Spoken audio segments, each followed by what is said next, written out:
you can catch it, match it, stash it in the cabinet. Listen to the chorus while let Ivan scratch it. This is real hip hop, we aiming for a classic. And if we can't approach it, screw it, we'll attack it. Catch it, match it, stash it in the cabinet. Listen to the chorus while let Ivan. This is real hip hop, we aiming for a classic. And if we can't approach it, screw it, we'll attack it.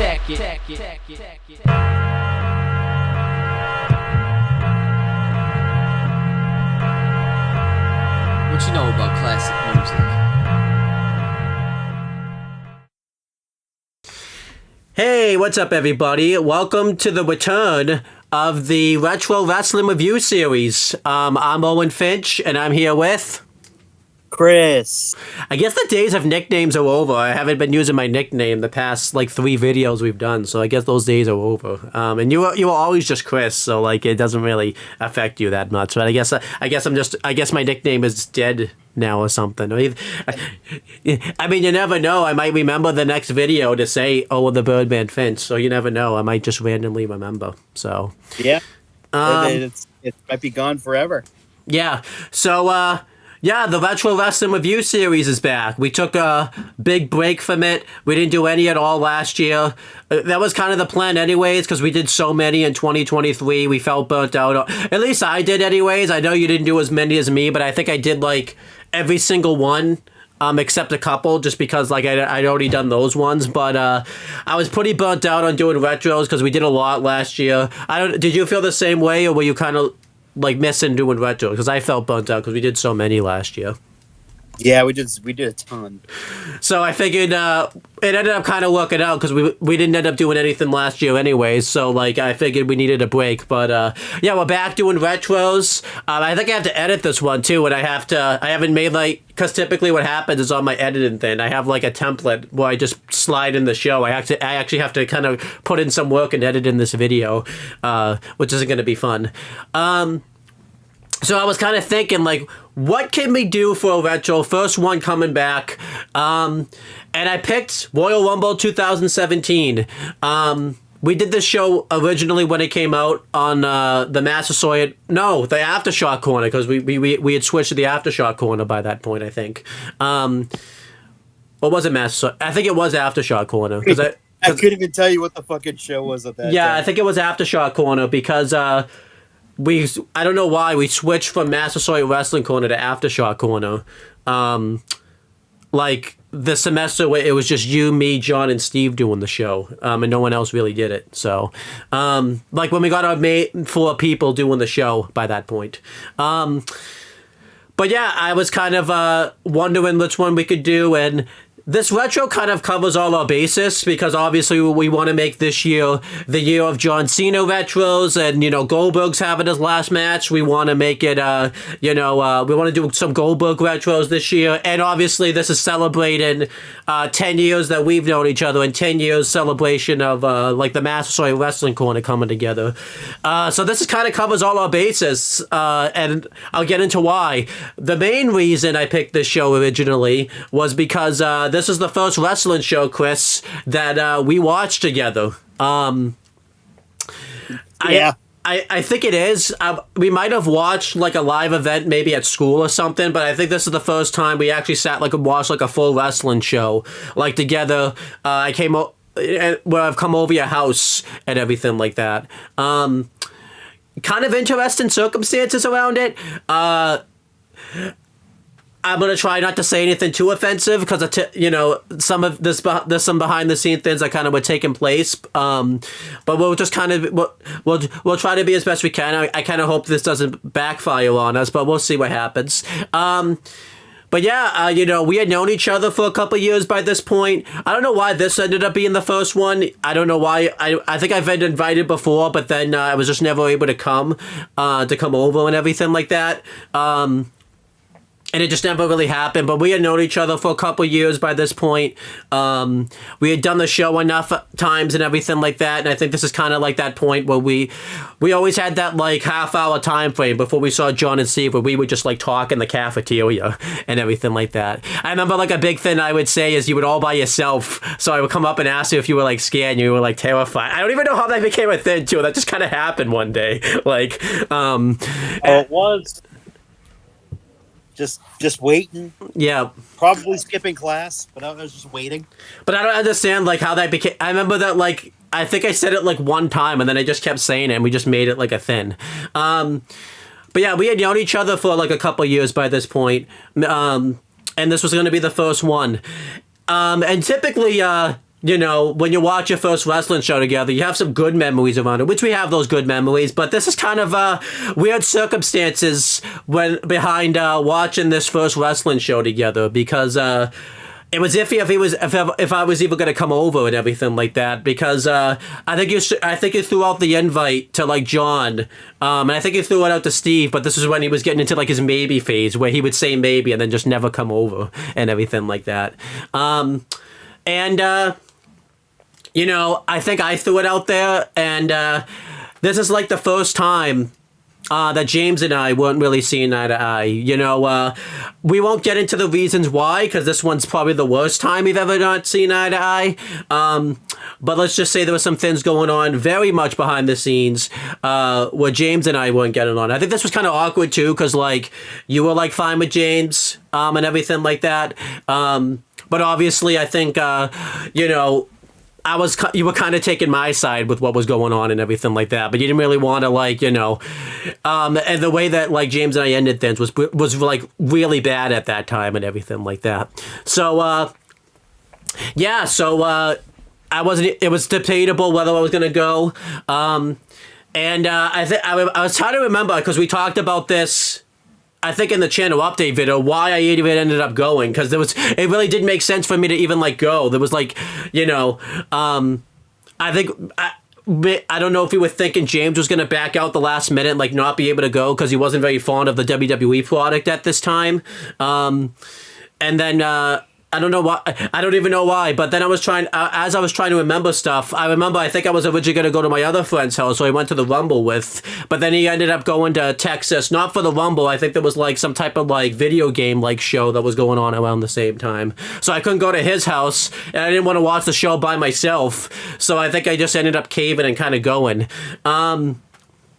I remember we talked about this afterwards. You don't have to say as much as you want, but this was kind of stressful on your end, me coming over, because, you know, we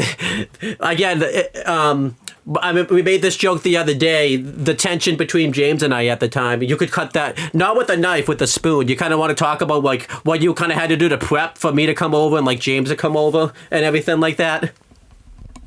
I don't fucking remember. Oh, okay. I just remember you had to have like a conversation, like, because John was the one winning us and everything like that, and you had to kind of talk about, like, you basically had to give John a lot of power. Like, if something went bad, like, he was gonna bring one of us home or something like that, or both of us, type of thing.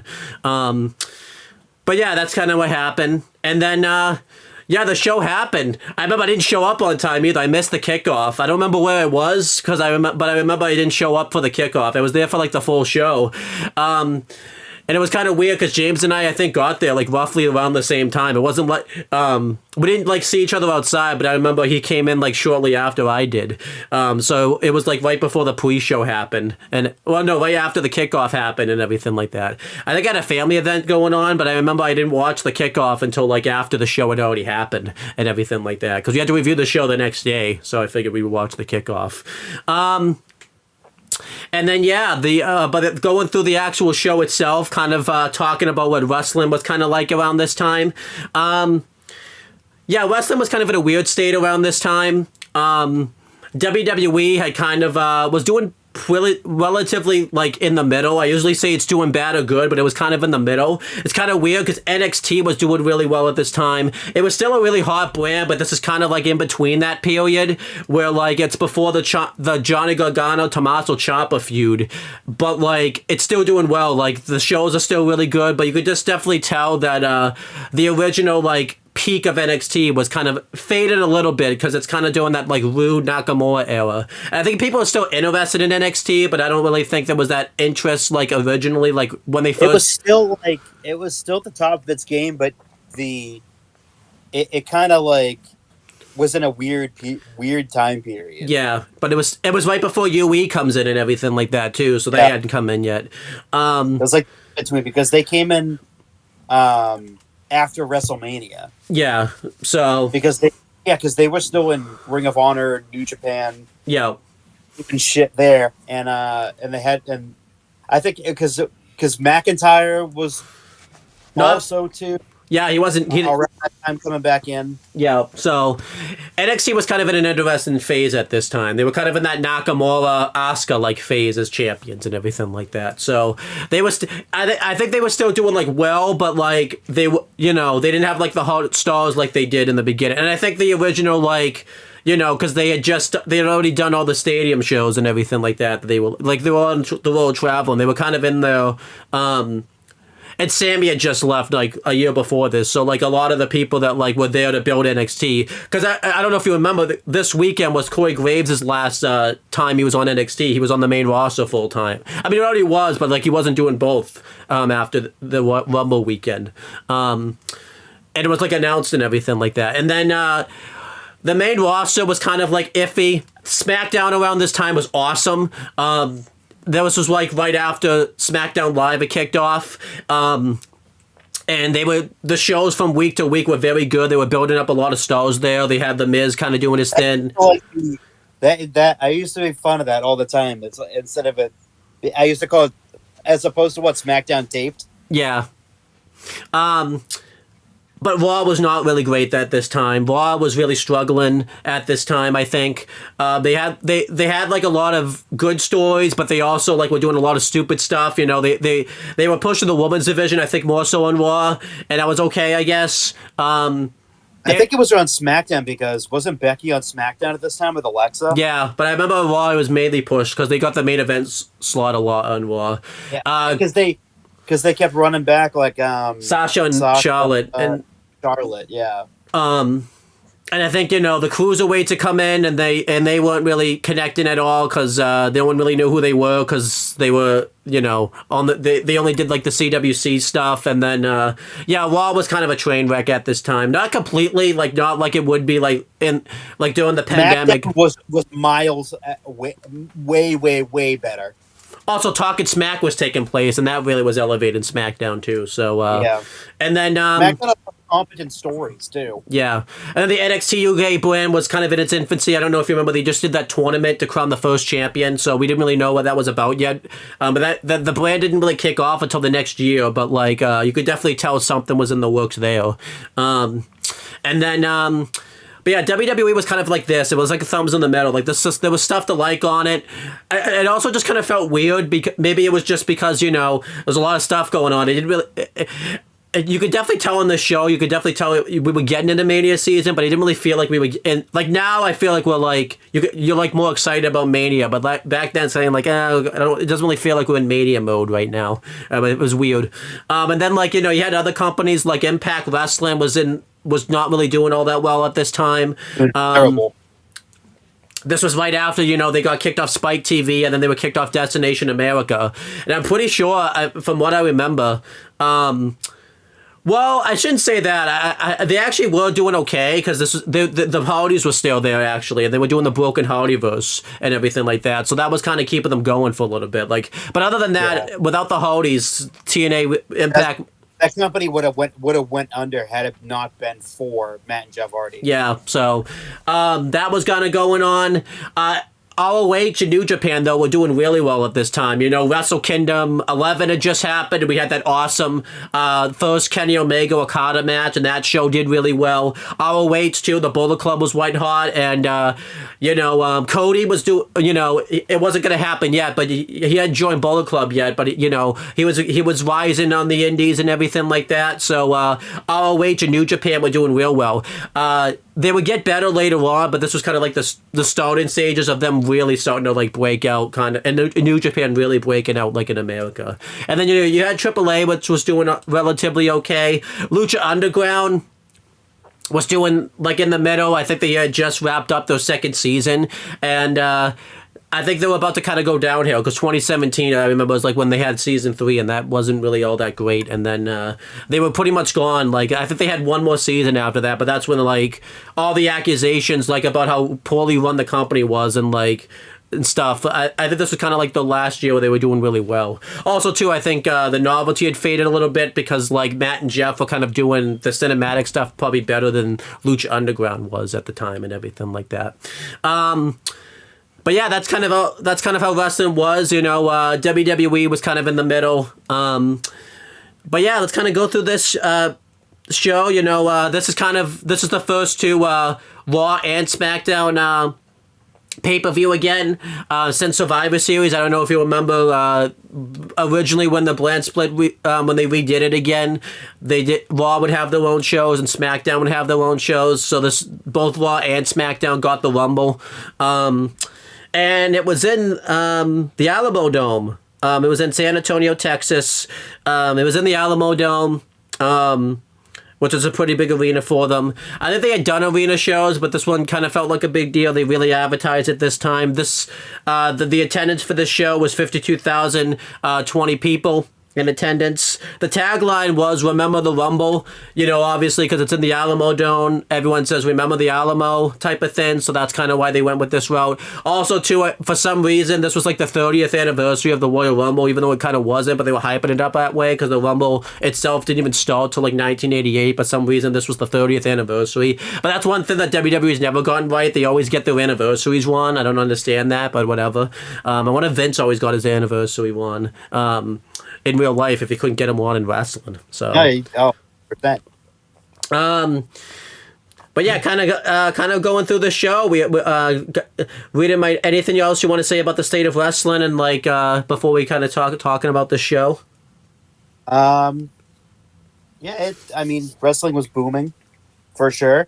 Outside of WWE, New Japan was strong. Yeah, Impact was dying, but yeah, New Japan and Ring of Honor were like hugely strong at this point still. Yeah, really strong. It wouldn't be for another few more years before they started to feel the effect of other companies poaching their talent.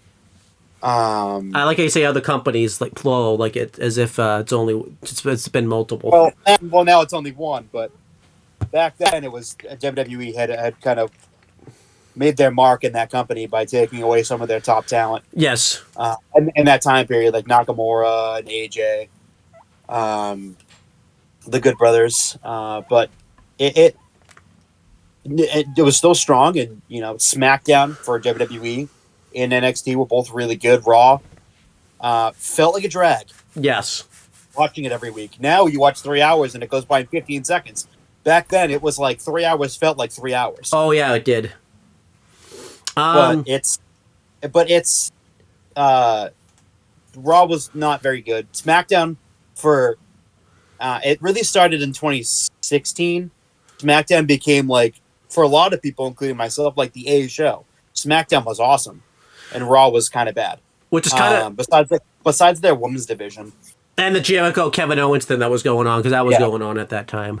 I think too. You know, it's kind of weird too, because if you remember in the draft, SmackDown didn't really get a lot of the big stars in the draft, but then they ended up benefiting from that. It seems like too, anytime they've done a draft, it seems like SmackDown's always the show that ends up coming better, because that's kind of what happened in the original draft. You know, when they did in 2002. I mean, it was more 2003 when SmackDown started to get really, you know, take over. But like, it's kind of weird how SmackDown's always a show that I feel like we're seeing. I will say one thing too. I don't know. We're going to talk about more so at the end. You could definitely see. What we're going to talk about on this show, they had Mania planned out, but Vince would change his mind so often. I guarantee you he had a completely different... Even though we ended up getting the same card, his ideas of how the matches ended up happening completely changes at the end of the show, because you could point to a lot of the matches and everything like that, and like, oh, that's going to happen at Mania. And nowadays with WWE, they would happen at Mania, but Vince, after the show, I think like completely changed his mind of what he wanted to do. Even though the matches ended up happening, the circumstances like around these matches completely changes how they should have happened. And I'll explain that more once we kind of talk about, like, you know, the show and everything like that. But you could just definitely see like Vince was in this I'm gonna change my mind phase like every 3 seconds. Also, too, I will say this is the first time going back and watching a show run by Vince and Kevin Dunn since I think when we were doing retros originally, and when we started doing retros, when we were doing retros in 2023, Kevin Dunn was still there, so you didn't really notice it as much. Boy, when you come back and watch like these shows, you just notice how much different the product presentation now is and everything like that. It's just miles different. It's not easy to watch on WWE, and this is even back in 2017. This isn't even really all that long ago, but you could just see the presentation has just changed so much with Lee Fitton and Triple H taking the reins now and everything like that. You don't have a camera cut every 2 seconds. The commentary, isn't lifeless, because you kind of notice that on this show. The crowd, even, like, if you go back and watch the show, like, I don't even really... They're into it, but, like, it's one of those things... Now the crowd, like, blows the roof off the place, but there's points in this show where you could hear a pin drop, and I think it's just because, Vince let down his audience so often now and everything like that. Like, people just weren't really... They would get excited about the shows, I think, but you could just... It's kind of like one of those things, I think we get excited now because, Triple H has built that good rapport with the fans now that you feel more excited when something happens, It's kind of like with Vince, it'd just be like, okay, this is cool for the moment, but is this going to stick in a few weeks? Because I was going to talk about some of these stuff doesn't stick on this show after a few weeks. It changes pretty quickly. Very quickly. Like, what do you think kind of... I know you didn't watch the show back, but kind of, if you had watched the show back, because now you've seen Triple H and Lee Fitton's direction, what do you think kind of going back, kind of seeing how Vince and like Kevin Dunn were running things compared to Lee Fitton and Triple H? Well, mainly Triple H is a better booker. Yes. I should preface it, like, Vince in the 90s and into like the mid 2000s was an insanely great booker. But he started to lose his touch a little bit towards the end of the Ruthless Aggression era. By a lot, actually. Yes. A lot of the shit that he was doing, he would book a feud and like the next week would end it because the crowd reaction was what he didn't was something he didn't want. He'd book a champion to be like strong throughout the winter, and then like before WrestleMania, he'll change his mind and go, "Nope, this guy should be champion." Right. We're gonna talk about that later. Yeah. It just doesn't even. Some of the stuff that he was doing just did not make any sense.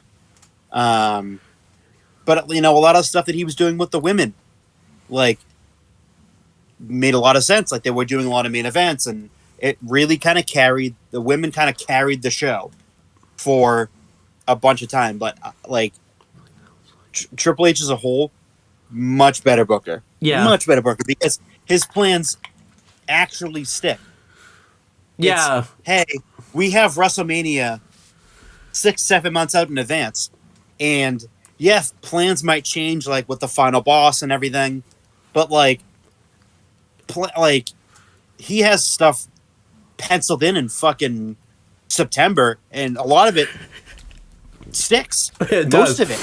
I think a recent example I can think of something changing was like probably when Motor City won the tag titles. I don't think that was probably going to happen like months ago, but then Triple H struck while the iron was hot, just put the belts on him right away because that's what you do and everything like that. And that them going to that quick thinking, if them doing that right away makes other talent now want to come in now and everything like that. You can't, So Triple H, I think one thing he's getting better about too is he's not like, or, for example, like the matches we saw on Netflix Raw, like Rhea versus Liv and like Punk versus Rollins, he just said, okay, we're just going to do it on Netflix Raw now. Like, there's enough here now where we built this feud a while. We can't really, we need to come on with a bang with Netflix Raw. We can't wait to do these matches at Mania type of thing now and everything like that. So that's kind of what's being Triple H. Steve said it on the show this week, which is already up. Triple H doesn't. Yes, he has a long-term plan, but he's also doing good now at like thinking the short term at the same time too, type of thing. Yeah, so. He has a finger on the pulse. Yeah, so that's good. But let's kind of talk about the show. The set was terrible. I'm just gonna say that right now. The set was, you wouldn't have even known this was in like a big arena or like anything like that if you didn't watch. Honestly, I forgot that it even was until they told me. They didn't. Again, this is obviously Kevin Dunn's production, but like nowadays with the production, you know when they're in a big arena now because they do the drone shots, they do all this other stuff. Kevin Dunn wasn't doing any of that type of stuff back then. And then like here they just had like a traditional like set. It's like the set you would have seen on like a Raw or a SmackDown. It's fucking terrible. I hated it. What do you think of the set? I know you haven't seen it in a while, but I thought the set was awful. This was during the era of let's not try and let's just use the Raw set. That's basically what it was. It was the Monday Night Raw set, and it was just not. It was just there was just no. There's just no creativity. Yeah, and that's something that Triple H really like doesn't really do all that. I mean he like fucks around with the sets and everything, but like for the most part, the sets stay the same. Yeah. But yeah, going through kind of the stuff, the people that were on the show in other ways, we'll just talk about them now. The English commentators were for the Raw matches, it'd be Michael Cole, Corey Graves, and Byron Saxton, because this is when they were doing the brand split. They would have different commentators. The SmackDown announcers, I don't know if you remember this. It was Mauro Ranallo, JBL, David Otunga, and Tom Phillips. I don't know if you remember this. This is when SmackDown went to like a 4-man booth. Stupidly, they have Tom Phillips there, and he would like not say any. They would have him not say anything like when the match started. It was so stupid. It was really bad. Yeah. And then for the 205 Live. Really odd. For the 205 Live match that happened on this show, it was Corey Graves, Mauro Ranallo, and Austin Aries. I'm glad they just keep the announcers the same throughout the show. It's kind of a bit of a drag to change it, especially to back then, because Mauro Ranallo was so great at the time. You could definitely tell the dip and announce team and everything like that, like when Cole would come back. And obviously this isn't trashing Cole, because again, he had Vince in his ear the whole time. So as you're seeing, you could definitely tell Cole was being held back. You could definitely tell Mauro wasn't being held back like Cole was. He kind of was a little bit, obviously, because it's Vince, but like Mauro had a little bit more freedom, I think, than Cole did, because he was a little bit better than Cole at the time. But yeah, the commentary for the show overall was relatively like fine. Anytime Mauro was on the show, it was relatively good. They did all right with Cole, Graves, and Byron. I didn't really like the SmackDown team with us other than Mauro, because I don't know if you remember, David Otunga would just never say anything. He'd just be mute pretty much, and then JBL.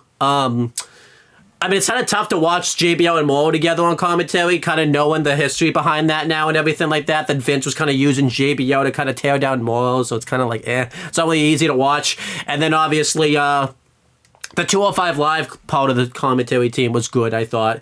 I liked Aries on commentary, even though we can kind of... There's a lot of stuff that's kind of come out about him, but I'm just going to enjoy him for the moment. I know, obviously, it's kind of not easy to hear Mauro and Corey together, because obviously they've had their issues, but for this moment, I enjoyed it. So overall, the commentary, I'll give it like a thumbs up on the show. I thought that overall, everyone did good on the commentary. How'd you feel about the commentary on the show? I thought overall it was good. Yeah, it's just there's way too many of them. Oh, yeah, definitely. I didn't mention Tom Phillips either. Tom Phillips wasn't all that good. I mean, he didn't say anything on this show. I don't know how you really expected him to be great, so it's like... I know you have your feelings about Tom Phillips, so we won't really talk about that. So... you want career at... It was great in TNA. Yeah. You want career at perspectives... Obviously, with Michael Cole, nothing updated. Again, I've talked about this before. Since we've done career perspectives, I'm just going to do it quick this time, since we've gone through a deep dive of it before. But Cole is in relatively the same spot. He's doing really well now as play-by-play. Corey Graves actually there's a change with him. He was since we've kind of last did this, he was the lead play-by-play guy on SmackDown for a little while, and then he went back to his heel role once Joe Test came in, and Cole and him were on commentary together. But now he's going back to NXT, kind of back to his roots doing commentary. It looks like he's going to be part of a 3-man booth down there. We still don't know what's going to happen PLE-wise, if he's still going to do those with Cole, or if he's just going to strictly stick to NXT. It just happened literally this week, so we're not really sure yet. And then Manalo obviously is pretty much out of wrestling for the most part. He's come back here and there. He just recently commentated for Maple Leaf Pro Wrestling, and he was the lead play-by-play commentator for the Jake Paul Mike Tyson fight that happened there. So that's kind of what he does nowadays. Byron Saxton is kind of in the same role. He just kind of does the interviews backstage now and everything like that. He was doing commentary for Level Up, but that got canceled, and then he does it mainly for Main Event. And then Austin Aries is about the same. Really nothing new about Austin Aries. JBL looks like might come back to wrestling. He's kind of doing some stuff outside WWE where he's partnering up with Dolph Ziggler now and everything like that. And he kayfabe-wise owns AAA, which is really funny because everyone thought that was real when that happened, but it wasn't real. So I thought that was funny. David Otunga's about doing the same stuff. Nothing really new with him. And then Tom Phillips is the lead play-by-play guy for Impact Wrestling, now TNA, and he's doing really well at that. And I think that's everybody. On the commentaries. Spanish commentators were Carlos Cabrera and Marcel Rodriguez. I think Rodriguez is still there, but Carlos Cabrera recently joined back up with Hugo Savinovich in AEW, and I don't know how good they're doing because I don't watch AEW, so it's just how it is. The German commentators were Holger Borschitz and Manu Thi. There's no wikis on them, so I can't really say what they're doing nowadays. I think they're still there.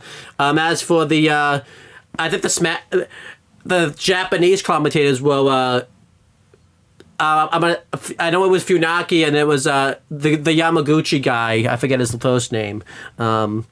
But this is what photos are for because I took nice pictures of this stuff, Chris. This is why you got to be prepared, Chris. So it was Sean. The Yamaguchi guy. It was Sean Yamaguchi. That's who it was. He had been with WWE for a while, I think, by that point. And the Russian team was Modi Mongolin and Zan Pomerantsev. I probably said that wrong, but they did really well. I always liked hearing them for the few seconds I get to hear them. The Chinese team was Men Ye and Sean Dean. Sean Den. I don't know how to exactly say that. And the Portuguese team was Marco Alfaro and Roberto Figueroa. So I think we've done career retrospectives on them before, so we don't need to do that again. The red announcers, this is when they were changing the red announcers. The SmackDown one was Greg Hamilton, and the for Raw and the Royal Rumble match itself, it was JoJo. We've done career retrospectives on them before. JoJo, the only thing new we could say is she just recently showed up in AEW and did some announcing. Don't know if that's going to lead to something, or if it was just a one-time thing, but we'll see. And then the referees were Jason Ayers, Sean Bennett, John Cohn, Dane Angler, Derek Moore, Chad Patton, Charles Robertson, Ryan Train, and Wad Zapata. Nothing new on them. I think we've done career retrospectives on all of them. And then the backstage interviewer was Charlie Caruso, who only shows up like one time on the show. So, and we've done career retrospectives on Charlie Caruso before, so I don't need to do that again. But yeah, let's get to the actual show itself. Before, if you want, it showed people live into the arena. You know, it showed Sami Zayn arriving, who had just qualified for the Royal Rumble. He was looking forward to winning it. It showed Roman Reigns arriving, and he was gearing up for his Universal title match, and he said he was looking forward to getting his bag heavy again because he hadn't had a champ. You know, this was the first time he had a championship. Big Cass said that he was ready to come in and main event WrestleMania because that's what he was born to do. AJ Styles said that he's going to make it. You know, he's going to do his tagline, beat up John Cena. Bayley said that talked about she was nervous to come in. Dolph Ziggler talked about how he doesn't need lugs for losers. James Ellsworth was hoping he was going to be in the Rumble match because he had been pitching for it, and Baron Corbin said he's a lone wolf and he's going to come in and destroy everyone and win the Rumble. All relatively good clips, kind of a good way to build up to the show. Then we had the kickoff. We had the panel of Renee Young, Booker T, Jerry the King Lawler, Shawn Michaels, and Peter Rosenberg. Originally, Peter Rosenberg wasn't there. It was Shawn Michaels, and then Shawn Michaels got off, and Peter Rosenberg tagged in for him. So The panel was relatively fine, no issues there. It made sense to have Sean there because, he's from San Antonio. It's kind of weird, though. They haven't come out later in the show. But he was already, like, in the arena. Like, people could see him. So I don't know why they didn't just save him for that, but whatever. They kind of were just breaking down the matches and everything like that, kind of talking about all the stuff going on and everything like that. So that's kind of what was going on there. We had the social media lounge. I don't know if you remember these. Remember they would do the social media lounge? Remember those? Yeah. Yeah, Charlie Caruso was just talking about how people can just tweet. And I can say tweet, Chris, because it was Twitter back then. So, Tweeter. But yeah, people could tweet about the show. And then she said, like, Dean Ambrose is coming on during hour 2. And she tells everyone to, like, get the questions ready. I always remember they would do this and they would only ask, like, 3 questions. And it'd be like, you wouldn't even know where the questions came from. So I thought that was pretty funny. And then Peter Rosenberg had, like, a segment where it showed him outside, like, having fun with fans and everything like that. That was kind of okay, I guess. They kept showing moments from the Rumble. They showed the 95 moment where Shawn Michaels won it from number 1. They showed the 2010 match where Edge won it. And then later in the show, they showed the 2012 match that Sheamus won, the 2009 match that Randy Orton won. And that was it. They would kind of show like a little clip because, again, they were celebrating the 30 years. And then each person would like talk about it. It was kind of kayfabe, though. It really wasn't like real. Like they were kind of in character when they talked about this stuff and everything like that. So that kind of was what it was. But this is at the time, Chris, where we had in-ring action. Also before that, Peter Rosenberg had a segment where like he showed off the arena, just kind of came out and talked to everybody. It was kind of weird. It didn't really need to happen, but it happened. So it was really funny though. Booker T was pretty funny on the kickoff. Like he was getting mad at like Seth Rollins because like he was like not focusing on the Rumble. So it's like he like lost his qualifying match before this. It's like he didn't even deserve to be here anyways. If he can't stay focused, he's gonna have all these other distractions in the Rumble. Like he was like happy Seth Rollins was like out of the Rumble match. It was really funny actually. Like he didn't want him there. That was funny. So I don't know if you remember, this is like, I know we hear him now, but like Booker T would just say off the wall stuff on the panel sometimes, and it wouldn't really make sense. He fucking still does. Yeah, but I don't know, the panel like brought the worst out of him type of thing. So he was going at it with like Ken, and he was talking about like, how he never even got close to winning a Rumble, and Ken says it's probably because you weren't good or something like that. It was pretty, and like Jerry the Kid Lawler and Shawn Michaels went at it because like Jerry Lawler had a bone to pick with Shawn Michaels because he tried hiding underneath the win for like a Rumble, and Shawn like gave him away type of thing. So like Shawn was trying to like defend himself, being like, I was just trying to give you a chance to win because you can't win the match if you're not in the Rumble. He's like, but I had a plan. So like it was really funny. They were just kind of going at it a lot on on the panels and stuff like that. So it was pretty. And then I thought it was funny. Shawn Michaels was like putting over like Bayley at one point, saying like, oh, she could come here and win. And then when it was time for pick, he like picked Charlotte to win. It's like, what are you talking about? You're putting over Bayley and said you picked the other person to win. Like what was going on there? Type of thing. Like he always did that. He could have made that's his pick. Yeah. Oh, by the way, Jerry Lawler does commentary for the Rumble. Get ready for him to change his pick like 3. I think he changed his pick like 3 times in that match. So that was his pick. Yeah. No, that's my pick. No, that's my pick. No, that's my pick. But yeah, we had 3 matches on the kickoff though. This was back in the day where like it wasn't all just panel talk and stuff. They did some matches. The first one was a 6-woman tag team match. It was Naomi, Nikki Bella, and Becky Lynch versus Alexa Bliss, Mickie James, and Natalya. A lot of storylines going on at this time. Mickie James had just come back, and she was La Luchadora at one point, and she was costing Becky Lynch the championship, and it was finally revealed that it was Mickie James, even though it wasn't always Mickie James, but whatever. So like she kind of started her alliance with Alexa Bliss at the time.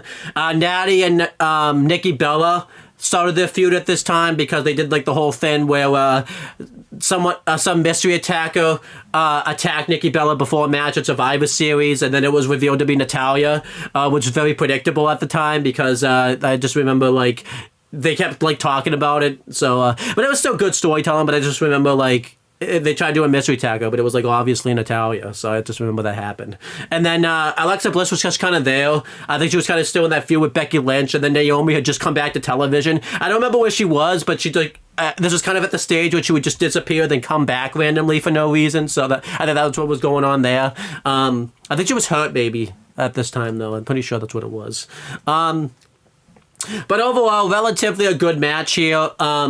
Becky and, well, originally Natalia and Alexa start the match, but Alexa tags out immediately because she doesn't want to face Nikki. And eventually, the baby faces get the advantage early in the matchup. Becky hits a really good snap suplex on Natalia, which was pretty cool.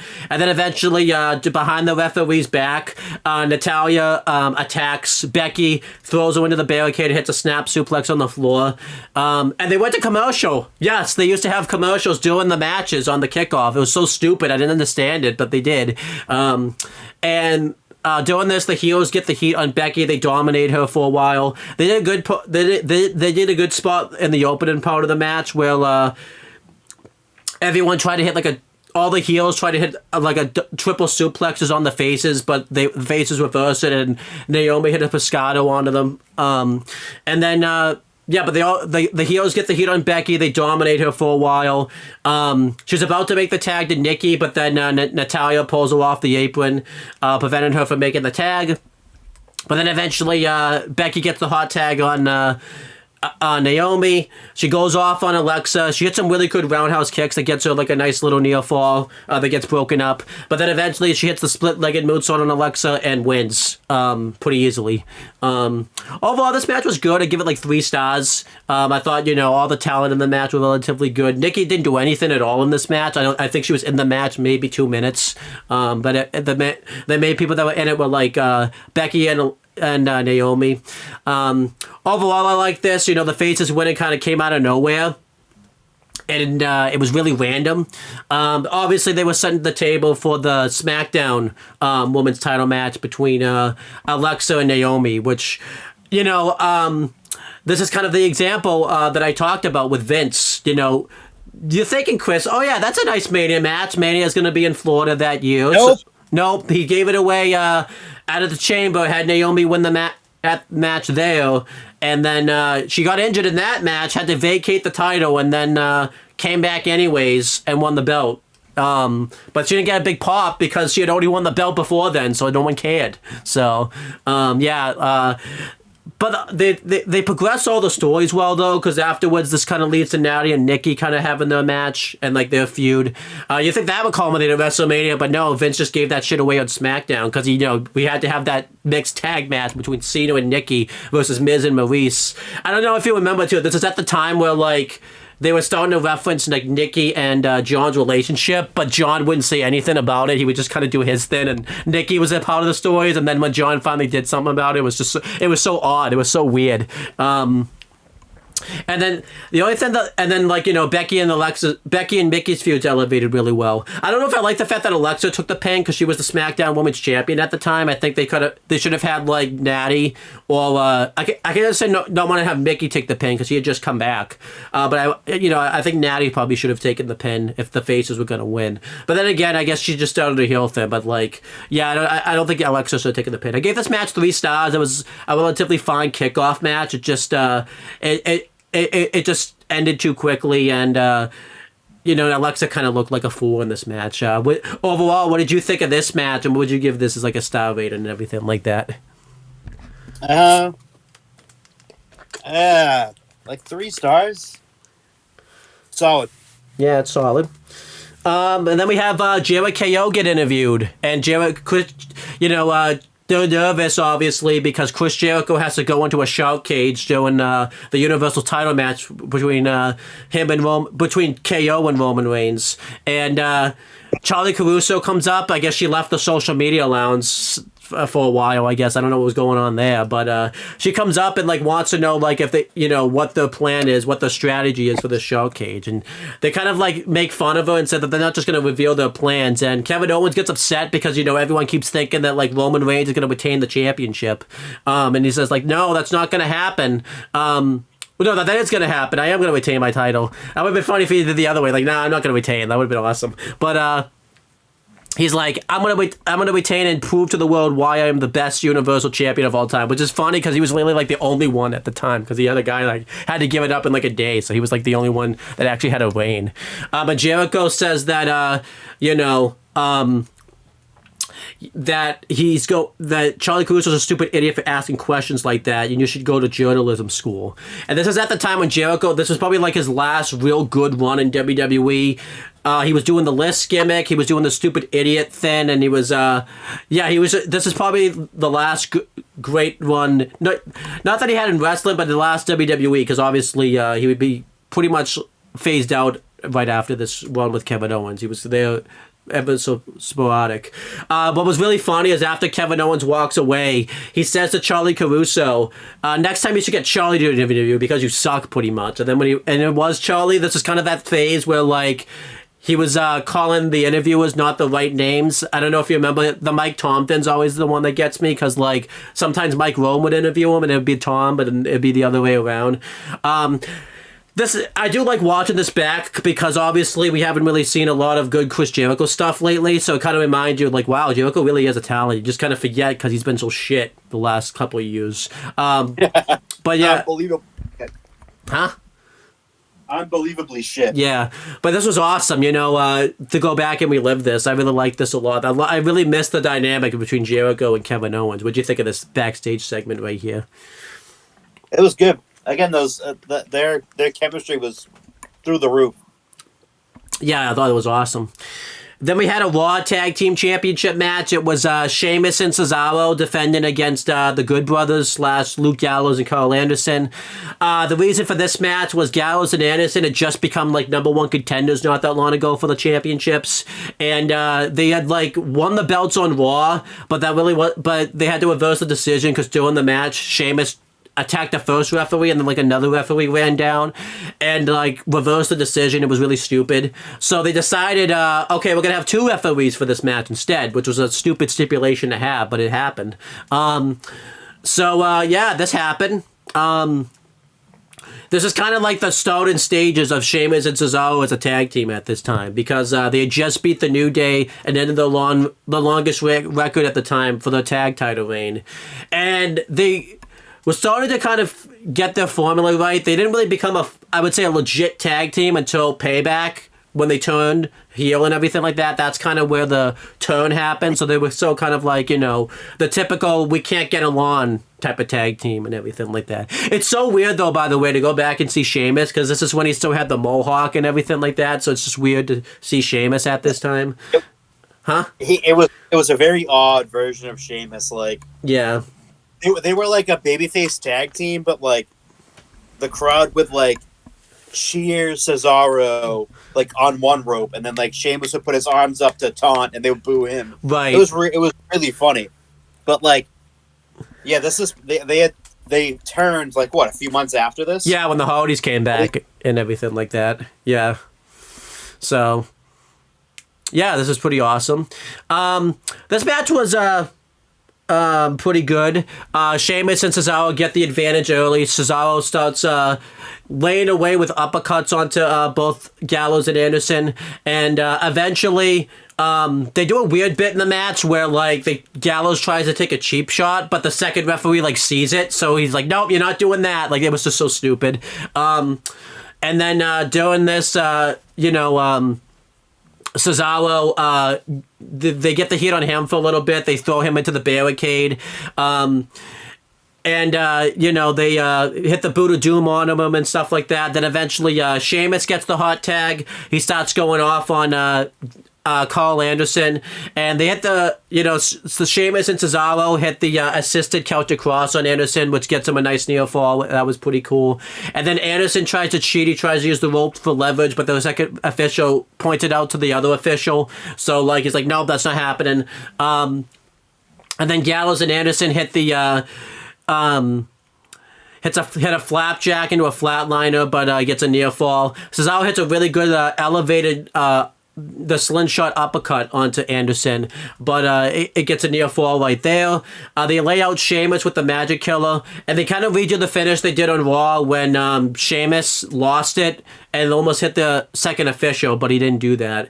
The first official gets taken out when Sheamus gets drop kick into him, and then eventually they lay out Sheamus with the Magic Killer, and Cesaro starts going off on him. He lays out Gallows with the drop kick, and Anderson rolls him up, uses the tights for leverage, and gets the win.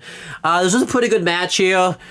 This was kind of a shock title change. You didn't expect that Gallows and Anderson were going to win because they weren't really being booked that strong, kind of going up to this point, and they were kind of out of the tag title picture around this time. But this was pretty good. I gave it like 3.25 stars. I could have done without the 2 ref thing. I don't really think that really needed to happen. They should have just done like something where like it was like a tornado tag match or something. The 2 ref thing was just stupid, and I'm glad they don't do this anymore. But overall, the match I thought was pretty good. I gave it 3.25. What'd you think of this? Yeah, I give it 3, and it's the 2 ref thing was weird. Like they should have just done a Texas tornado match or something because they're in the Alamo Dome. They're in San Antonio. Yeah, it's a good point. So what I mean, like a Texas tornado match, but it's just really odd. Like Gallows and Anderson winning is cool, because they really needed that win. They had been treated, kind of poorly, not like poorly, but like not up to the standard that they were in New Japan. They were kind of like a joke tag team at this point, making fun of the New Day and shit. And, yeah, but like that was like a really nice win to legitimize themselves in WWE at this point. And yeah, unfortunately, they didn't really have that good of a title. I mean, there was an okay title made, but you could just definitely it wasn't bad. Yeah, it wasn't. But it was kind of like what, because Vince didn't really care for the tag team, so like that's kind of what he didn't like. Yeah, weird. And again, this is kind of odd why he resigned them in 2020. Yeah, do we do the tag division? And again, I think too, it was a foul cry what we were seeing in NXT, because this is when like the Revival and DIY were like taking over the tag division there. So it's kind of like, okay, when you get the tag division, we're seeing what tag division can be, and WWE, the main roster's not really giving us that.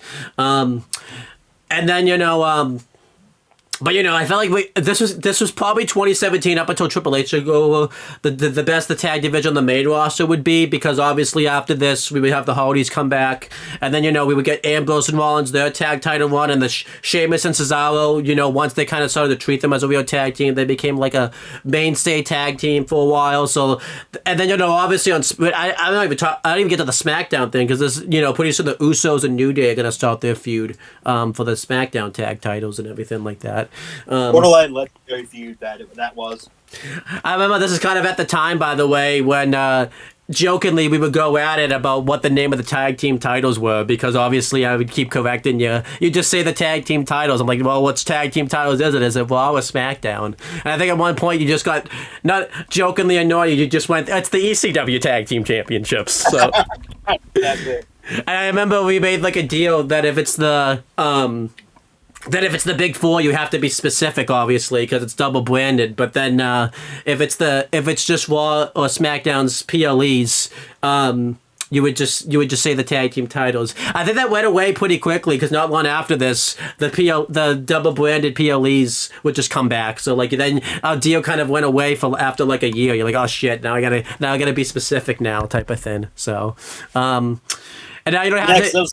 I didn't want to say that was a Raw tag title. But then you don't have to be specific at all, because they got rid of those championships. So you don't have to be specific at all. But yeah, obviously after this, they would all go into that ladder match and stuff. And obviously, ever since this show, we've done career retrospectives on Cesaro before. The only thing new is he's a shitty heel now in the Death Riders faction, and he's 1/3 of the Trios champion. So that's that, and he's pretty much in the same shitty heel role that he was in like right before he left WWE. So his career, like significantly worse. Yeah, and then Sheamus is doing really well. He's having banner matches on the main roster. Gallows and Anderson. are kind of in the same role. They left obviously for a bit. Anderson's hurt right now, so Gallows is just gonna sit in catering, I guess. I don't know what he's doing, but you know, they did the NXT tag title one. Well, they did the NXT one, and I think they're just kind of in a position now where they're just gonna put teams over, as we're seeing, because they put teams over that we're like, okay, why are they putting these guys over? So I don't think they care at this point. Yeah, they're just happy being in WWE. I don't think they fucking. I don't think they've cared for a long time what their standing in wrestling was. Right. And then obviously going back to the woman, the 6-woman tag, Alexa still hasn't come back from a pregnancy yet. There's reports that she's going to come back soon, which is kind of annoying Very me. soon. I'm just annoyed because I want to be surprised, and it's not going to happen now. So, and Maybe then they were surprised. yeah, and then Mickey James is like part of like the creative process of OVW now and everything like that. She kind of foresees the talent, and when that A&E show airs, that's taken over Level Up now, she's going to be like a pretty big talent. She's going to be like one of the people that oversees the talent that come there and everything like that. So she's going to, you know, be a part of that. I forget what the name of it is. And then let's see, Alexa, and then Natalia is kind of in the same role. She just re-signed her contract like back last year, and she might. Well, I was gonna say she might be basically like the veteran babyface now. Yeah, That like whenever like a babyface needs a tag team partner, here's Natty. and then the face team, Naomi, came back to WWE this year after being in Impact for a while, and she's done really well. She's always been in top title contention. She's, I guess, one half of the women's tag champions right now. I don't really know what's going on with that, but that's kind of... They just kind of said, hey, she's the tag champion now. it was really odd. And then as for so Naomi, Becky Lynch, I didn't say this, but what a difference watching Becky Lynch back then to now, obviously, because this was before the man thing took off and everything. She was straight fire, Becky Lynch, back then. But she was still like one of the best in the business. Yeah. But then, she's been out, her contract expired last year, but she just re-signed recently, and she might be a Royal Rumble surprise. So that's cool. And surprised, but also wouldn't be shocked if she wasn't in the Royal Rumble. Yeah. So. And then Becky, okay, who else was on that team? Oh, Nikki Bella. We talked about it. She was on the outs with WWE, but she actually just recently returned on the Netflix Raw, and it looks like... Which is weird why her sister wasn't there, but she was. That really was really weird. But it seems like Feds is amended. She might be a Royal Rumble, maybe participant. Hopefully not. Hopefully not. But yeah, so she's back now. But continuing the last match... I don't think she can wrestle anymore, actually, because of her neck injury. Oh yeah, that's true. But yeah, continuing with the show, they brought Austin Aries on the panel, and he kind of broke down the cruiserweight title match. So that happened. But they just talked about the title match. Dean Ambrose. And he was gone not long after this. No, he wasn't. Then Dean Ambrose. It was the fall, right? That he left because he was a piece of shit. Yes, he was. And then Dean Ambrose had his social media lounge interview. He was the Intercontinental Champion at this time. And Ambrose is like, I don't really want to be doing this. I don't care for social media. This is kind of like the blows of like wacky-ass Dean Ambrose, which we didn't really like at this time. But this is probably this show was probably the funniest he probably ever was, in my opinion. Oh, yeah. Absolutely. But yeah, he gets asked like if he wants to like alter the design of the Intercontinental Championship, and he says he gives like a funny line like, I just want to put like cowboy boots on like the back of it and everything like that, because he says he likes the classic design, but if I have to put my own spin on it. He was also at this stage where like you wouldn't expect him to be like as funny as he is. Yeah, because he was a serious wrestler, but he was like really funny. Like he was. Like he did the backstage segment when he called Stephanie a hoe. That was really funny. I forget about the other question he got asked, but the last question he gets asked is like, if he wins, are you going to face AJ Styles or John Cena? Because they were having the match for the WWE title. And Ambrose says, I don't want to give like a stupid like thing like I'll fight anyone. So I'll just say this: I want to face AJ Styles, and then afterwards I'm just going to wait in the parking lot at like a restaurant and fight John Cena afterwards. It was really funny, actually. And then I'll face both of them at different times. Yeah, it was really funny. And then he talks about like his inspirations too of like Royal Rumble and what like his strategy is gonna be because he's been in the Royal Rumble. And he says his strategy would be. I can remember this. He said he was gonna like cling on to the big wrestler like the Big Show and just like hide behind them and hide underneath the ring and everything like that. Like, and also too, I don't know if you remember, this is at the stage too where he would just randomly chew gum backstage and he would do it like religiously, like really annoyingly and everything like that. His gum. And then afterwards, Charlie Caruso was just like, "See, that wasn't that bad. Maybe we can make this a thing." And Ambrose is just like, maybe. And you could just tell Ambrose was just not. You could tell he did not give a shit about this segment. Like it was awesome. Did not give a fuck. I mean, he didn't give a fuck about most of his segment. But this was awesome. I loved it. What do you think of this segment? He's also the type of person that like in promos is like lazy too. Like that's a part of his gift. In a weird way, I know like this version of Dean Ambrose was really good, kind of coming back to it, type of thing. I don't like it would get. Yeah, this was pretty. I wish he would be this way. Yeah. In a certain company. But nope. And then after this, we had the last match, the main event of the kickoff. It was Sasha Banks versus Nia Jax. The reason for this match was after the first ever Iron Woman match, Nia Jax took out Sasha Banks after she had like a knee injury during that match and everything like that.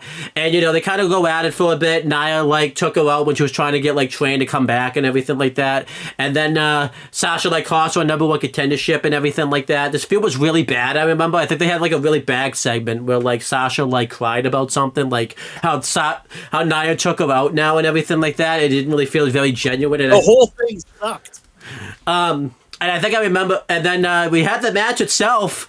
This match was stupid. This match was the whole thing was she had a knee injury, but Sasha never showed like the knee injury like in the match. She never showed it, and she did stuff that like you wouldn't really do like she did like a tilt-a-whirl like DDT at one point. Like, yeah, what a weird injury. That out live when we watched it live. I was like, yeah, well, so much for selling the knee injury. Yeah, this match was dumb.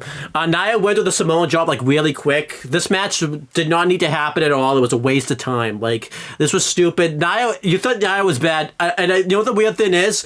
Nia has not improved. If you watch this match, Nia has not improved at all. She's like the same wrestler, everything, from this point. The same goddamn wrestler. What a fucking surprise. She hasn't improved. But she keeps getting... I originally put like 2 stars, but talking about this match, I've given this like 1.5 stars. This match was stupid and boring. What do you think of this?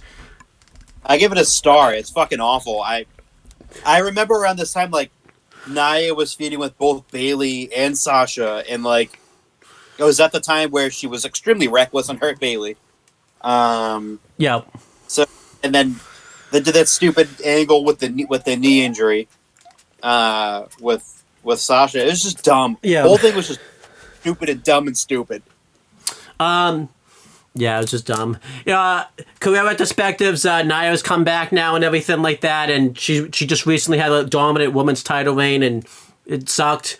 You want to talk? I know you've been waiting. You don't have a lot of time, but do you want to talk about, because there's a big thing that happened with Sasha Banks last year that since we never did any retros, we never really talked about. Why don't you talk about that? Okay. This is going to be fun. But quick. So she left WWE out of rather not good circumstances. And she dragged fucking Naomi with her. And so she went to, she took some time off. And it was around this time period too, where she would go on like 7 million vacations and come back with different hair. And so she left. She changed the name. She goes by her actual first name, Mercedes. And to me, and it's Mercedes Monet, but it's Mercedes Moan. It's Moan. That's Moan. M-O-N-A is Moan. And she has just been a vulture for money. A whore for money, essentially. She had a very mediocre run in New Japan where it ended because she got hurt. And she debuted a pretty terrible finisher. And then she was talking back and forth with WWE and AEW and she was shown at like at their stadium show. All I think in. it was all in London, the first one. And they showed her in the crowd, and nothing came of it. And then she went and had negotiations with WWE, and WWE's like, ha, ha, ha, ha, you're not worth that much money. And then, so she went and Tony panicked and signed her. And they were promoting for at least 4 weeks the Boston show, but the S was her dollar sign. So it was completely obvious it was her. She came out to a meh reaction. Yeah, I was there. Probably the loudest reaction she got so far. And people didn't realize this when you're watching it on TV. She can't use the boss gimmick, so she's the CEO. So she came out, and this CEO was literally in the fucking song. Mm-hmm. So when she comes out, it's a CEO. That's not the crowd. That's the fucking song telling you to say that. And guess what? No one says it. So she comes out to fucking silence every single time. Because no one cares about her. She's irrelevant and she's fucking useless in wrestling. No, she's made far too much money that she stole from Tony Khan. Poor Tony Khan. Just funneling it from his dad. Just fleeced the Khans of their money. Because she has been a vulture. She is devoid of talent. She doesn't have any. She can go online and talk about how she makes all this money. I'm like, I don't give a shit how much money you make. You're a terrible in-ring talent. You've somehow managed to, in I think it's the 2 years since she's left, or 3 years since she's left WWE, to not only crater any mic skills you've had, but your in-ring work is atrocious. You're fucking awful. I don't know how you were good. You were a good in-ring worker in WWE. And you were a really good mic worker in WWE. And looking back on it now, at this fucking in this time period, she was carried a lot by Charlotte. It shows. And now it's like she's a shell of the person she was in WWE. She took the money clearly. I wouldn't doubt that it was that Tony is paying her triple what WWE was offering. Maybe even quadruple, and she took it solely based on money. Yeah, and Tony thinks that she is this premier talent and that she is the best wrestler of all time, apparently, according to her and her fucking delusions. Fucking delusional witch that she is. But yeah, she just sucks. Like she comes out, and people all the time are taking videos and posting them online, and she comes out to near silence every single week. And near silence.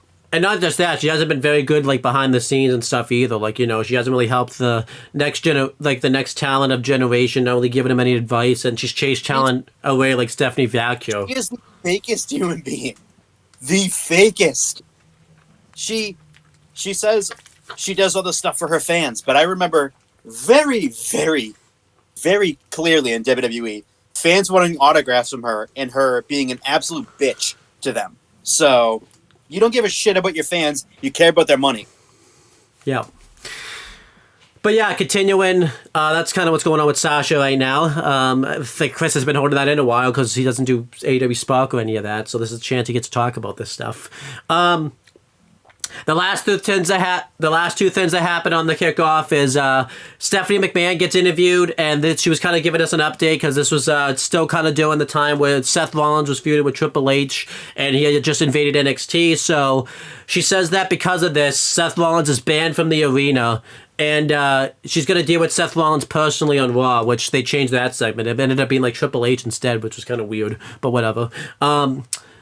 Or maybe it was the other way around. I don't remember, but I remember it wasn't Stephanie McMahon and Seth Rollins having a segment that night because Joe debuted the next night. So, and And then she also announced that she wishes everyone luck in the Rumble, and she hopes that a Raw superstar wins that. So, yeah, this segment was what it was. And then afterwards, Shawn Michaels makes an appearance. He was kind of just there to get a pop, because it was in San Antonio. He comes out and, like, reminds everybody, like, when he won the title, when the last time they were there, that's when he won the title, like, in his hometown, and, like, asks, like, who they want to win the Rumble. And it's kind of funny because all the guys that he asked about were all the people that, like, Vince like Braun Strowman, Brock Lesnar. He didn't mention, like, any, like, current talent, like, at all type of thing. It was pretty funny.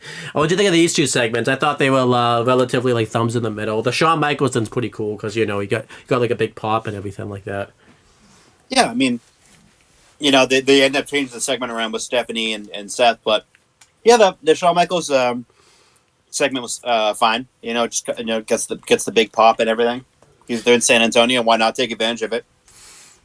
And yeah, Shawn Michaels nowadays, is still running NXT and he's doing a good job at it now. It took him 2 years, I think. So that's awesome.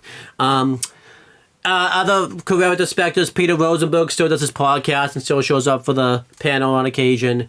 Booker T is still the analyst on NXT and still pretty bad at it, even though it's kind of funny now. I don't hate it. But this week on NXT, we'll talk about in the Aftershock, was probably the worst he's been in a while. So, and then Jerry Lawler, unfortunately, they didn't re-sign him to his Legends deal, and because of his stroke, he can't really do commentary anymore, like at all. So that kind of sad. And then. Renee Young's in AEW now, doing the same role that she was doing, type of thing, and I honestly forget that she's even there half the time. So, there you go. Then we had the show itself. We had the cold open. And they just kind of talked about the Rumble. Do you remember the Rumble? Because it's because they're in the Alamo Dome, and they talk about like all the moments that could happen. The Universal Title match and the WWE World Title match, and said that these moments are going to go down in history, and you'll remember them forever. I guess that kind of happened. Some of this stuff I remember pretty well. So yeah, you do remembering it. Yeah. Then we had the opener. It was the Raw Women's Championship match. It was Raw Women's Champion Charlotte Flair defending against Bayley. Really good feud coming out of going into this. Charlotte Flair had been in the top of the division for a while. She would flip flop with Sasha, winning the title and everything like that. And she was probably the number one woman heel in all of WWE at this time. And Bayley had just got caught up not long before this. She had been kind of doing a thing on Raw, and her and Charlotte always would clash, but they never had a one-on-one match because I think Sasha kept taking it from her because they would always set up a match, but then Sasha kept coming back and it would never happen. So kind of makes you question what was really going on after what you just said about Miss Sasha and everything like that. So yeah, but Bayley beat Charlotte in tag matches and stuff, and the whole story was that Bayley was kind of the new person coming into this. This was the first big stadium show, and she wanted to be a wrestler, and Bayley called out Charlotte because she needed family, to kind of, get her into the business. It took her father to make a phone call and everything like that, and they kind of did this whole thing with, she had, a essay that she wrote, and they read that on the air and everything like that, so they kind of used that to humiliate Bayley. Obviously a really good feud. That's what they would do in the beginning. It was really weird. Yeah. They didn't push Bayley as, this really great wrestler. They pushed her as, this really shy, nervous fan that is living out her dream. And I'm like... Right. Okay, that's really weird. But they had really good chemistry. The feud also carried over from NXT because they had a lot of matches, at NXT TakeOver Fatal 4-Way and the 4-Way Revival and that and everything like that. It was kind of one of the rare occasions where they didn't ignore because Vince always ignored the NXT history, so this was kind of a rare occasion where he actually he didn't completely acknowledge it, but he kind of acknowledged it a little bit type of thing. So I know, yeah, he did. And was kind of weird though, because he kept. This is kind of that stage where like, oh, you haven't been to the big stage yet. I guess and so Vince was like, I guess NXT is not the big stage, I guess, type of thing. So, because Bayley. I mean, this was something. I'll admit, this was probably the biggest stage Bayley probably ever wrestled in front of. But they forget like she wrestled at like like at Takeover New York and Brooklyn and everything like that. So that's weird.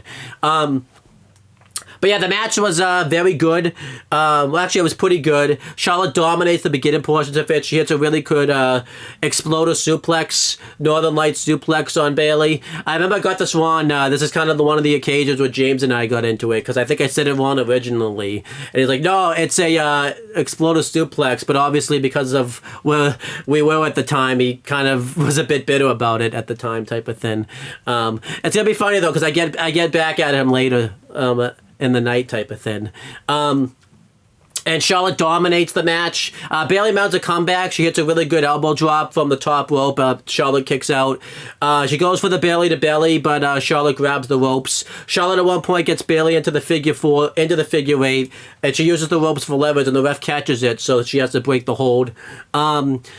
Eventually, on the outside, Charlotte Flair from the middle turnbuckle hits the natural selection onto the apron on the Bayley, rolls her into the ring, and pins Bayley and retains a championship.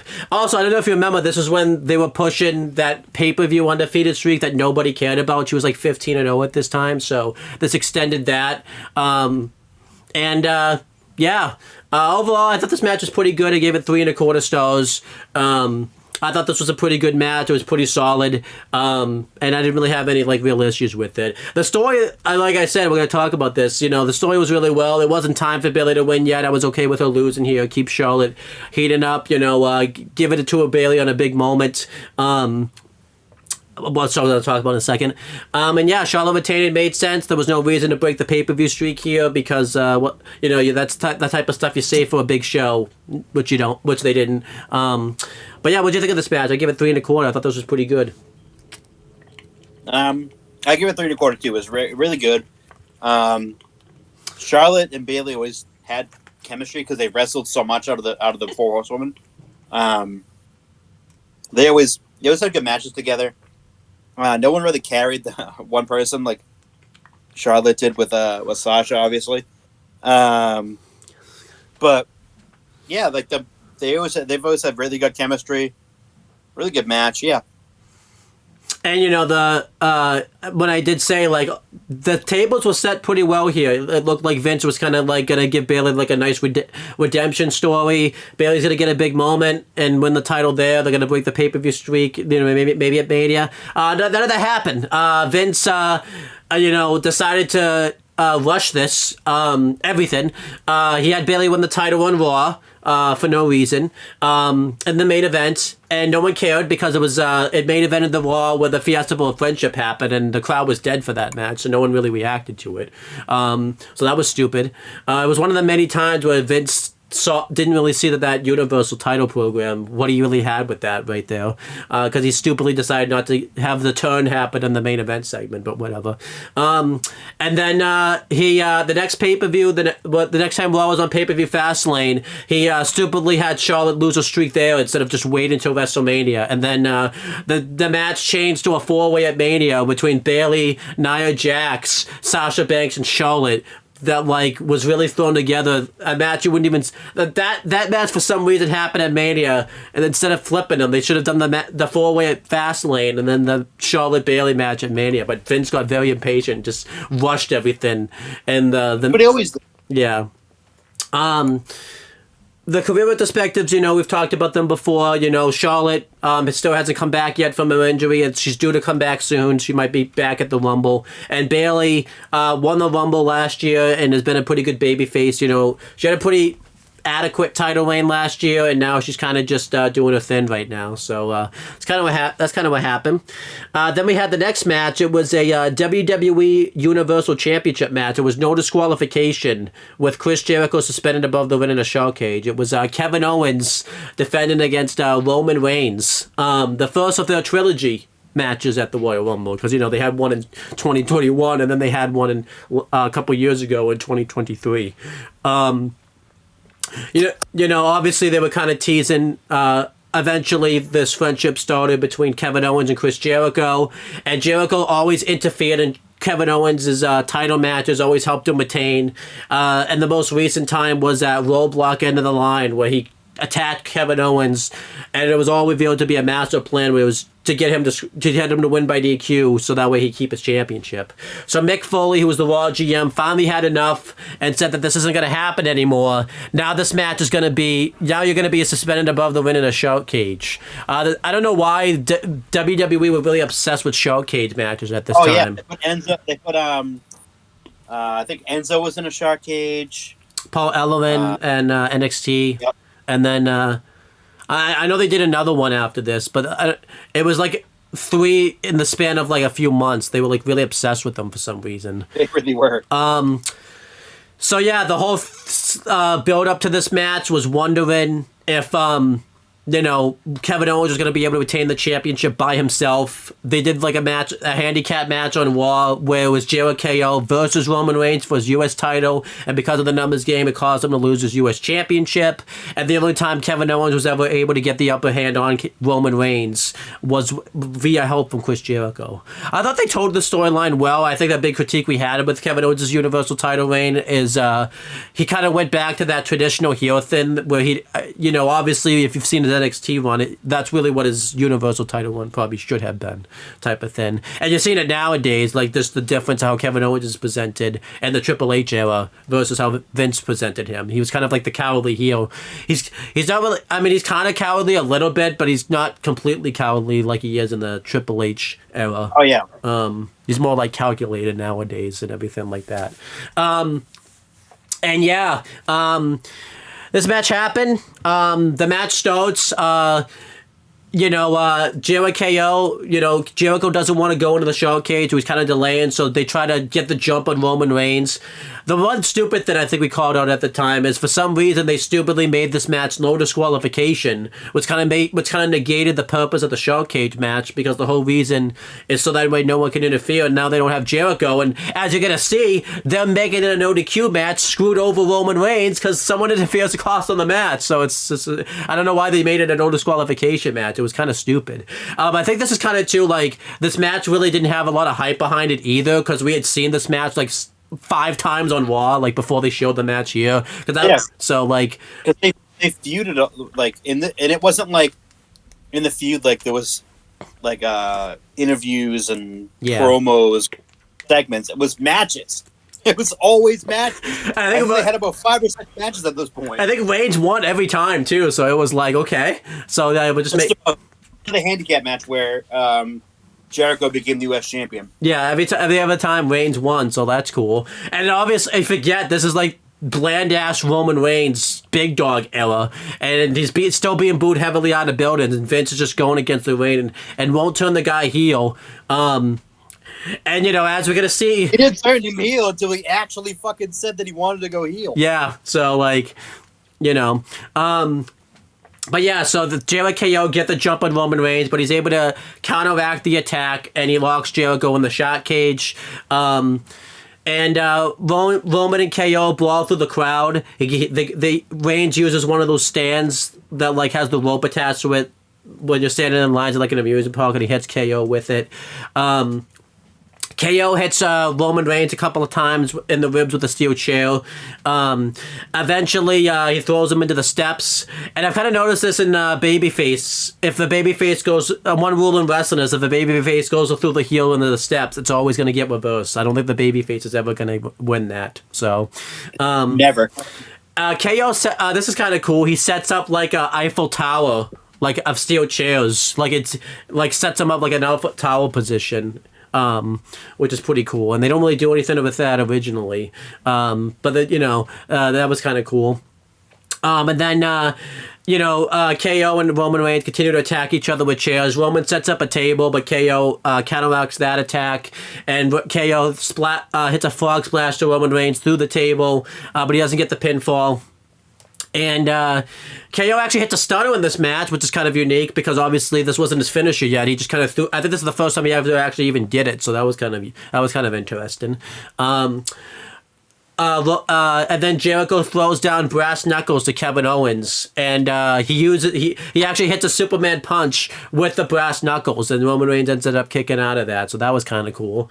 And then Roman Reigns hits a sit-out powerbomb, and Kevin Owens kicks out of it. And then eventually KO tries to go off the top and hit some type of splash or something. But then Roman Reigns hits a Superman punch, which sends him into the stack of steel chairs. I kind of like how they did this because they went away from it for a while and made it forget about it. So then when it happened, it was kind of more of a surprise. Also, too, we couldn't hear the commentary at the time because we were all talking over it. So, we kind of forgot about it. And this is kind of funny because at the time, James got, very overly concerned about Kevin Owens because he's like, okay, I think Kevin's hurt. I think he's hurt. He's got a concussion. When I mean...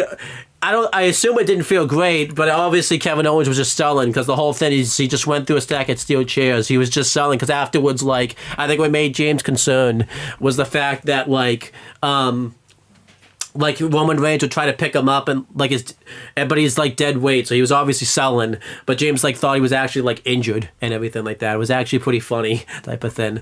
I remember John really called him out on this. He was like, "No, he's just selling" type of thing. So that was really funny. A funny thing too that happened is, when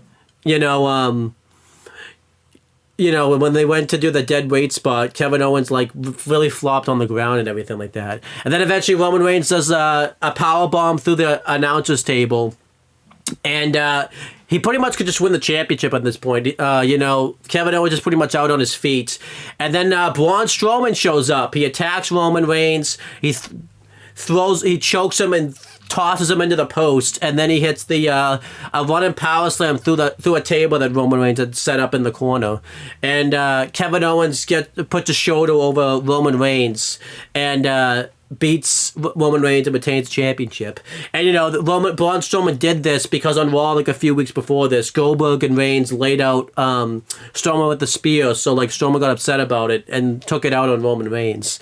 And this worked wonderfully because obviously this set up the feud of the year probably in 2017 between Roman Reigns and Braun Strowman, and that's the thing that really catapulted Braun Strowman and got him really over in WWE. Still not as much to this day, but that's kind of what got his main roster career going and everything like that.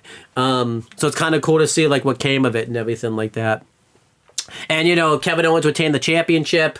Afterwards, they get Jericho out of the shout cage, and he raises Kevin Owens' hand. I thought this match was great. I really liked the Braun Strowman interference, especially with the benefit of hindsight now and everything like that. Because, Reigns and Strowman would just have awesome matches with each other and everything like that. I give this 4 stars. I thought this was great stuff. Yeah, so give it 4. Really good match. Really good. Again, the chemistry between Owens and Reigns has always been there. It will always be there because they face each other so much. Really good match. I really liked it. What do you think of the Braun Strowman interference? Kind of where that ended up kind of going now and everything like that. It was okay. Okay. So. And then it showed an ad for WrestleMania, just kind of showing the road to that. I think it, just kind of doing a nice count. Decent little ad right there.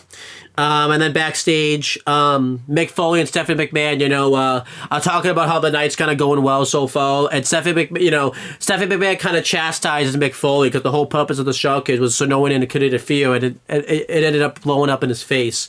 So Mick Foley says, "Okay, I'm going to deal with this tomorrow night on Raw." So there's that. And then Daniel Bryan and Shane McMahon come in, and this is kind of at the time when the brands were competing with each other, and they kind of poke fun at Stephanie McMahon and Mick Foley that the show's starting to fall apart now and everything like that, which is kind of funny because it really was at that time. So it's funny that they would acknowledging it type of thing, but not doing anything about it. Because I was a big fan of Vince. He would acknowledge the show is falling apart, but then he would never do anything about it, which is pretty funny. But then Sami Zayn comes in. And they had the tumbler out there so everyone could pick their numbers for the Royal Rumble. And this was really funny. Sami Zayn reached his hand in there and he took a good minute or so to finally pick a number. And I think Mick and Stephanie were just you gonna do you need help, Sammy? It was really funny. And also another funny thing is he shook like Daniel Bryan and Shane McMahon's hands, but like he kind of like scolded the Raw general managers. This was really funny because obviously this was reports at the time that Stain like wanted to be on SmackDown instead, but obviously he was stuck on Raw, so that made that even funnier. So like he picked his Royal Rumble number, and then Dean Ambrose comes in.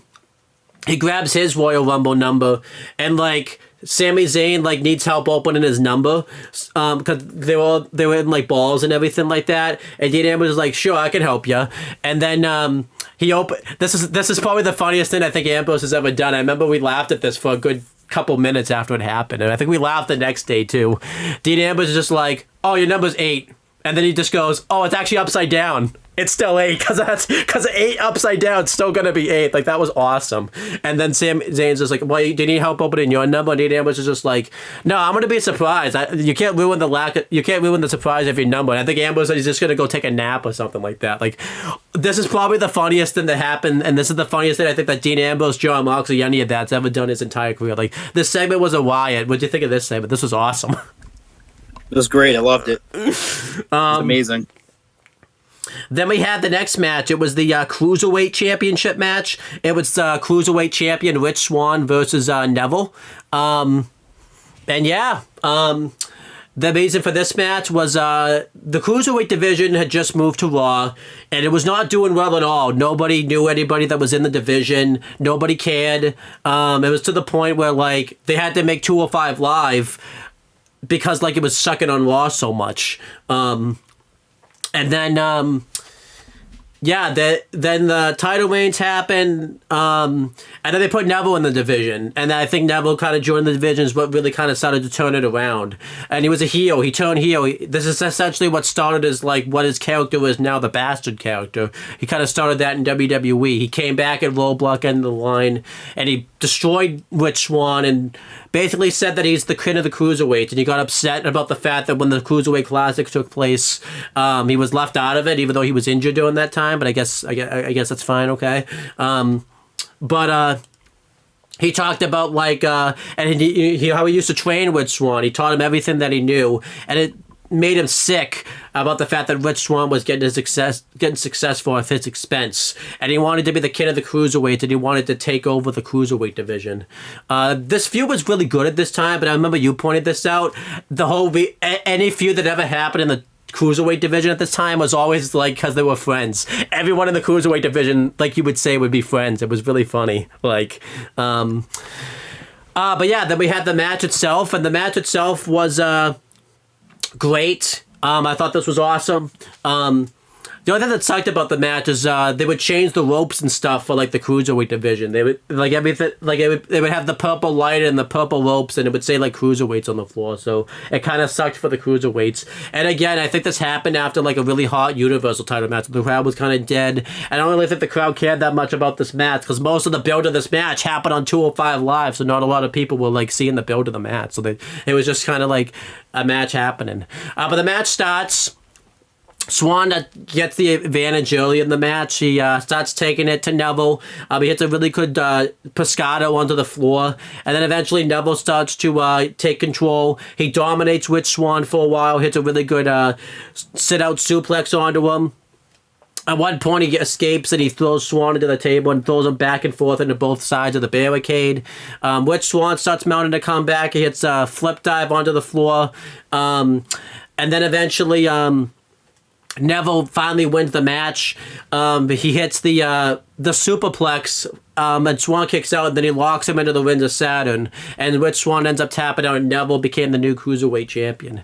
The best thing about this match, too, was Neville really changed his in-ring style, because obviously he was typically the high flyer, and obviously because he turned heel and everything like that, he changed his in-ring style where he was more grounded now and everything like that. And he could get away with that, too, because I think he was the biggest guy at the time, like in the Cruiserweight division. So I think it really worked out for him. And Neville retained the championship. Well, no, won the championship, and this started, like, you know, his King of the Cruiserweights era, which is going well until, like, Vince kind of fucked it up now towards the end and had him lose the belt stupidly to, like, Enzo and everything like that, and it caused him to walk out of WWE. But, yeah, Neville winning the Cruiserweight title was absolutely the right move. I thought this was a great match. I gave it, like, 4 stars. What'd you think of this match overall and everything like that? Really good. It's a good match. Again, I give it 3.5 stars. Good match. Yeah.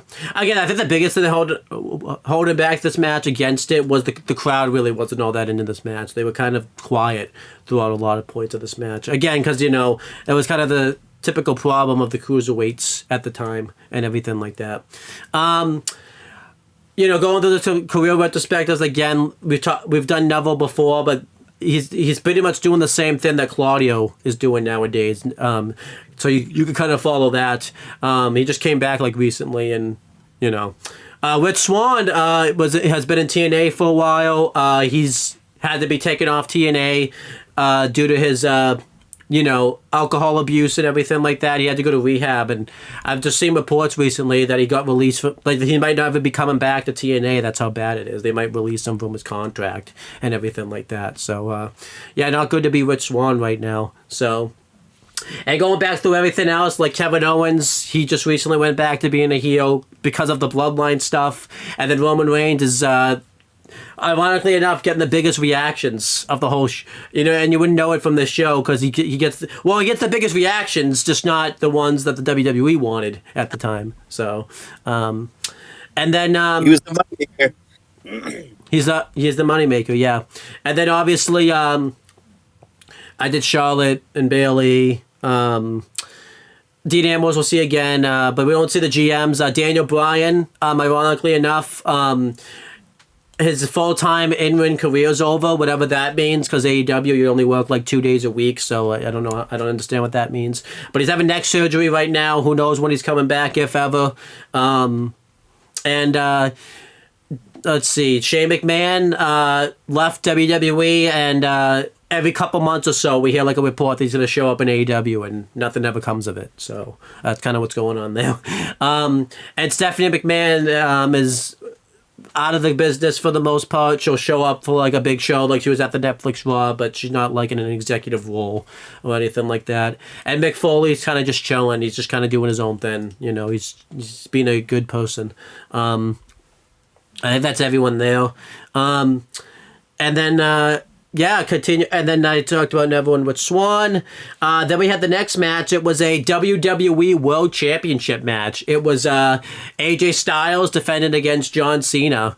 The feud for this match was probably the best story going on in the whole show.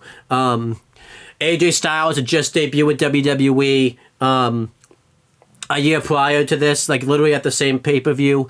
And, his initial run was going relatively well, but he needed that. He didn't really have that all-time run, and it also was kind of looking bad because he lost to Jericho stupidly at WrestleMania, and then he kind of lost his title program to Roman Reigns, and then the heel turn with John Cena happened, and that really changed everything for AJ Styles. He turned heel on Cena, joined up with the club, and he beat Cena at Money in the Bank, and then he got a clean win over John Cena at SummerSlam in their classic match there. And, he really took over SmackDown. He was the face that ran SmackDown. SmackDown became the house that AJ Styles built. And he was doing really great stuff. And, him and Cena just had this great chemistry in their feuds because, they were both the face of their respective franchises, John Cena being WWE and AJ Styles being TNA for all those times. Cena came back and they had a triple threat with Dean Ambrose at No Mercy, and Cena had been gone for a while. This is kind of when he started to transition into becoming a part-timer because he was doing, he had started doing some things with Hollywood now and everything like that.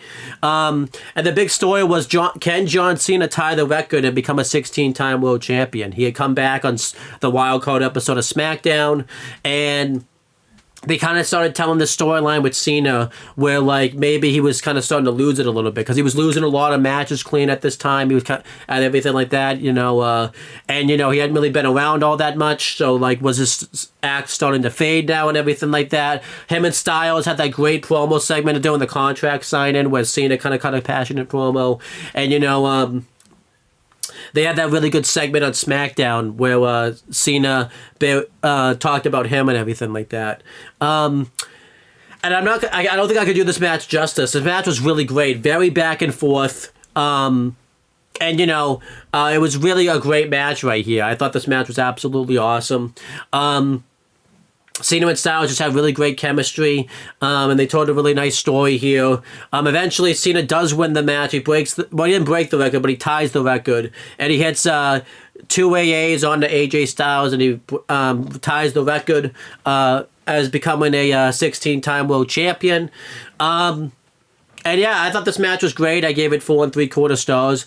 I do think this match is a little overrated. I think a lot of people think this is like one of the best matches that happened in like 2017. And we've talked about this before. I don't even think it's the best match that even happened that weekend. An NXT TakeOver the day before this, AOP and DIY had a classic, and Shinsuke Nakamura and Bobby Roode had a classic.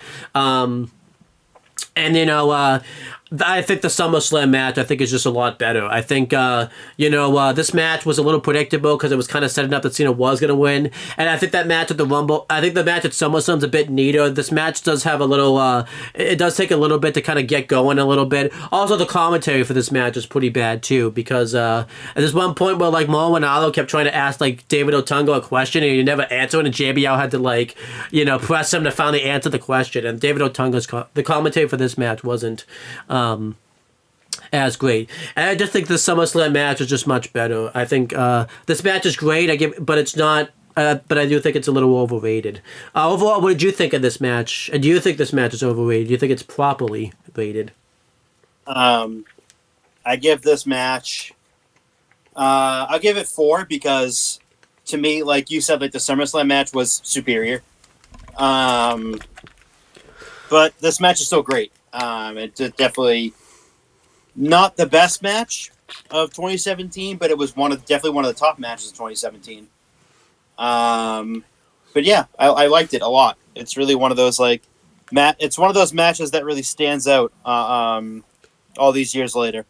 Yeah, and I feel like too this also covers our basis because this goes into the John Cena category of retros because he ties the record here and ties Ric Flair's record. I mean, obviously we can debate that. Did he really tie the record or not? Because obviously there's other world titles that I guess didn't get included when Ric Flair won. Unofficial fucking title reigns don't count. But I can talk about that if he actually breaks the record. He hasn't done it yet. Right.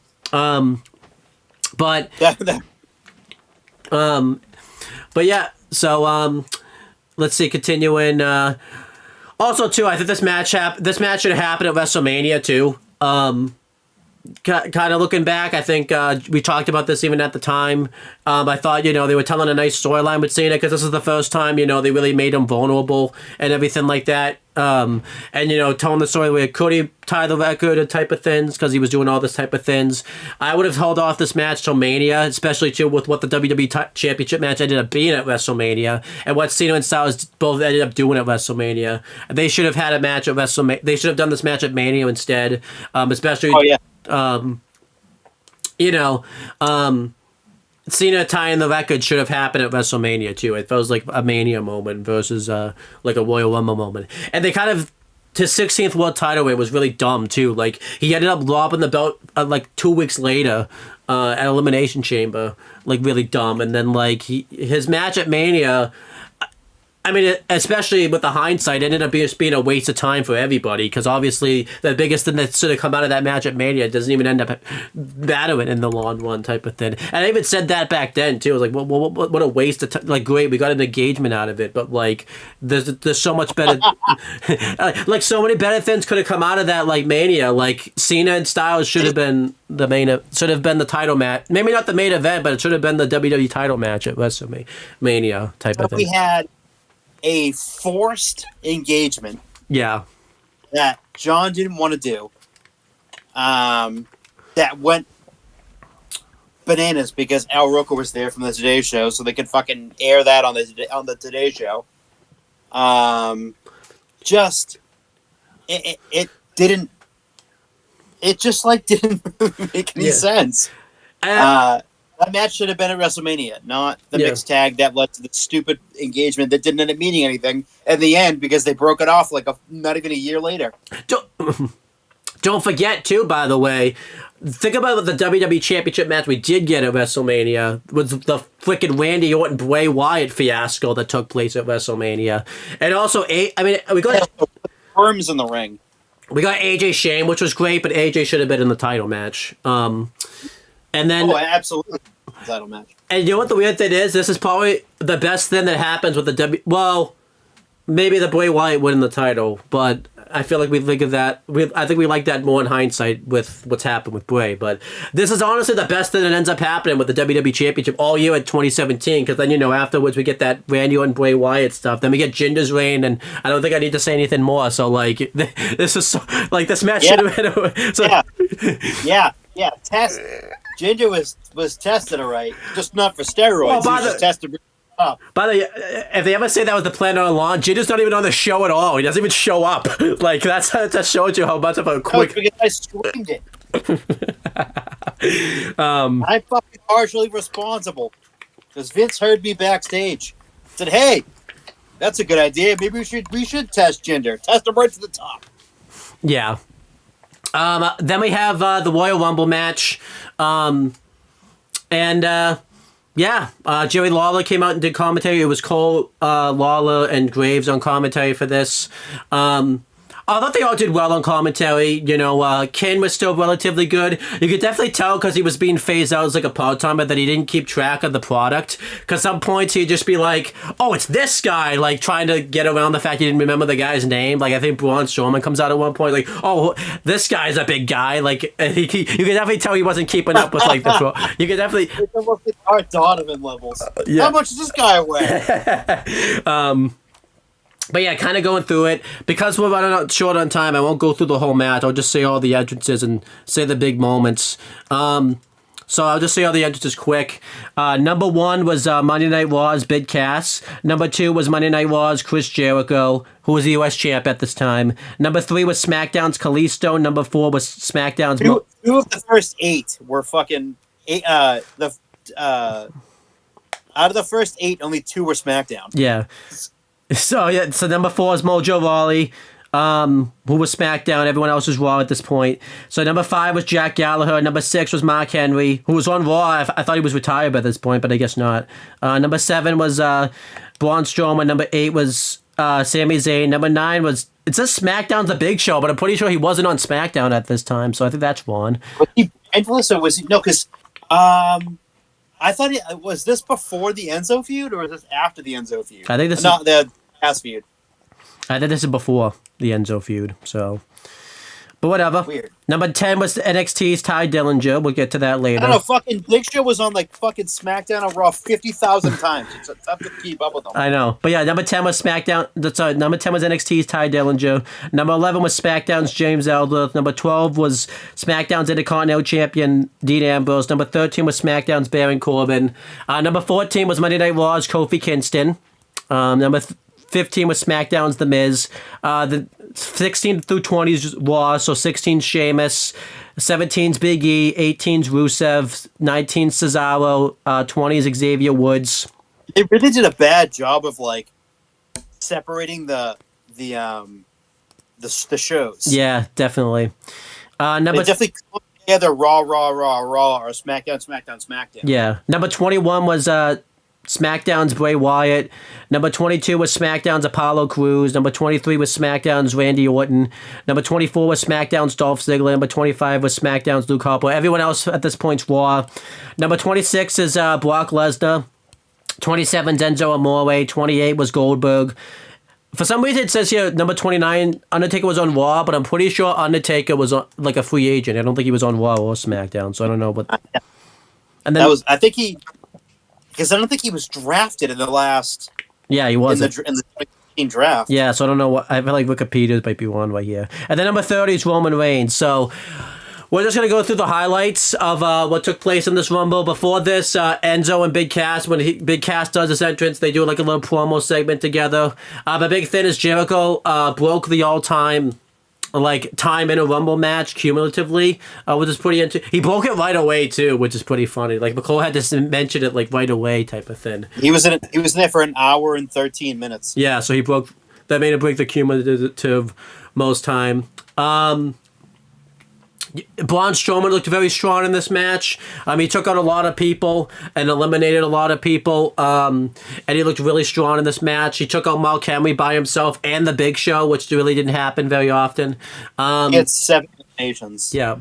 Strowman and Sami Zayn, we visited their feud. I don't know if you remember, they were having like a feud at this time, and they just had that last man standing match. So Zayn That's when Sam would come out every week and say, "I want Braun Strowman" every week. Yeah. And then Mick like, "No, I'm not going to give you Braun Strowman."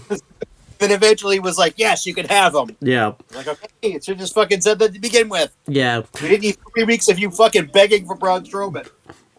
Ty Dillinger coming in number 10 was a big moment because obviously the 10 chant was over at the time. So him being number 10 just felt right and was awesome. I was shocked that Vince would actually do that. Yeah. And it was really cool too because, he was really very popular around this time and he had a good showing in this Rumble. So that was really cool. He left 5 minutes and 27 seconds. It didn't eliminate anyone, so. Yeah.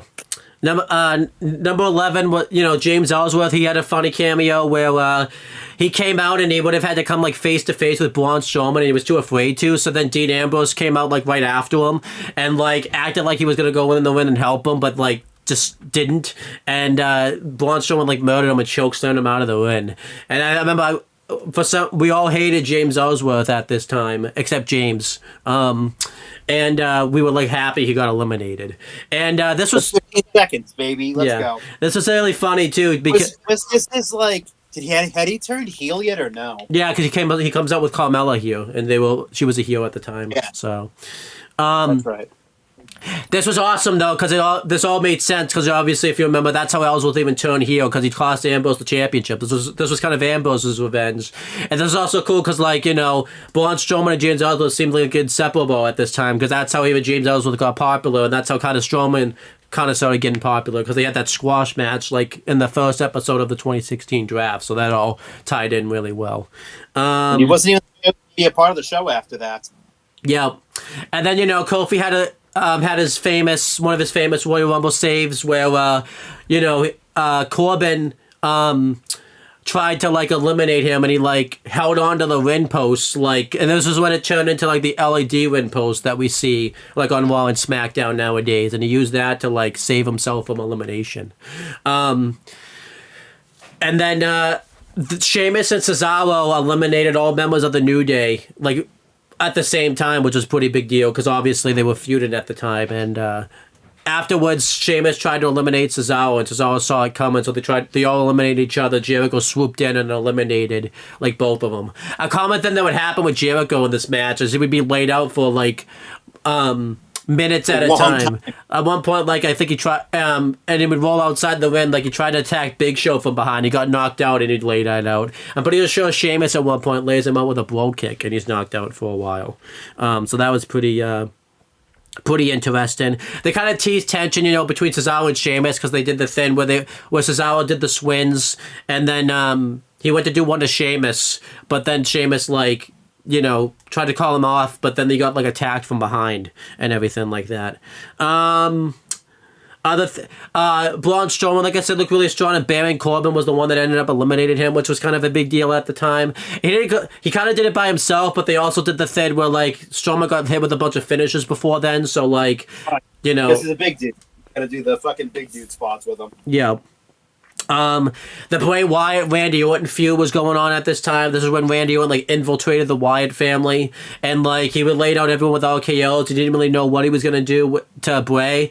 They could have played up to that a little more. He kind of just extended his hand. I kind of wish they would have done a face off where it looked like Randy was gonna lay him out, but they didn't really do that.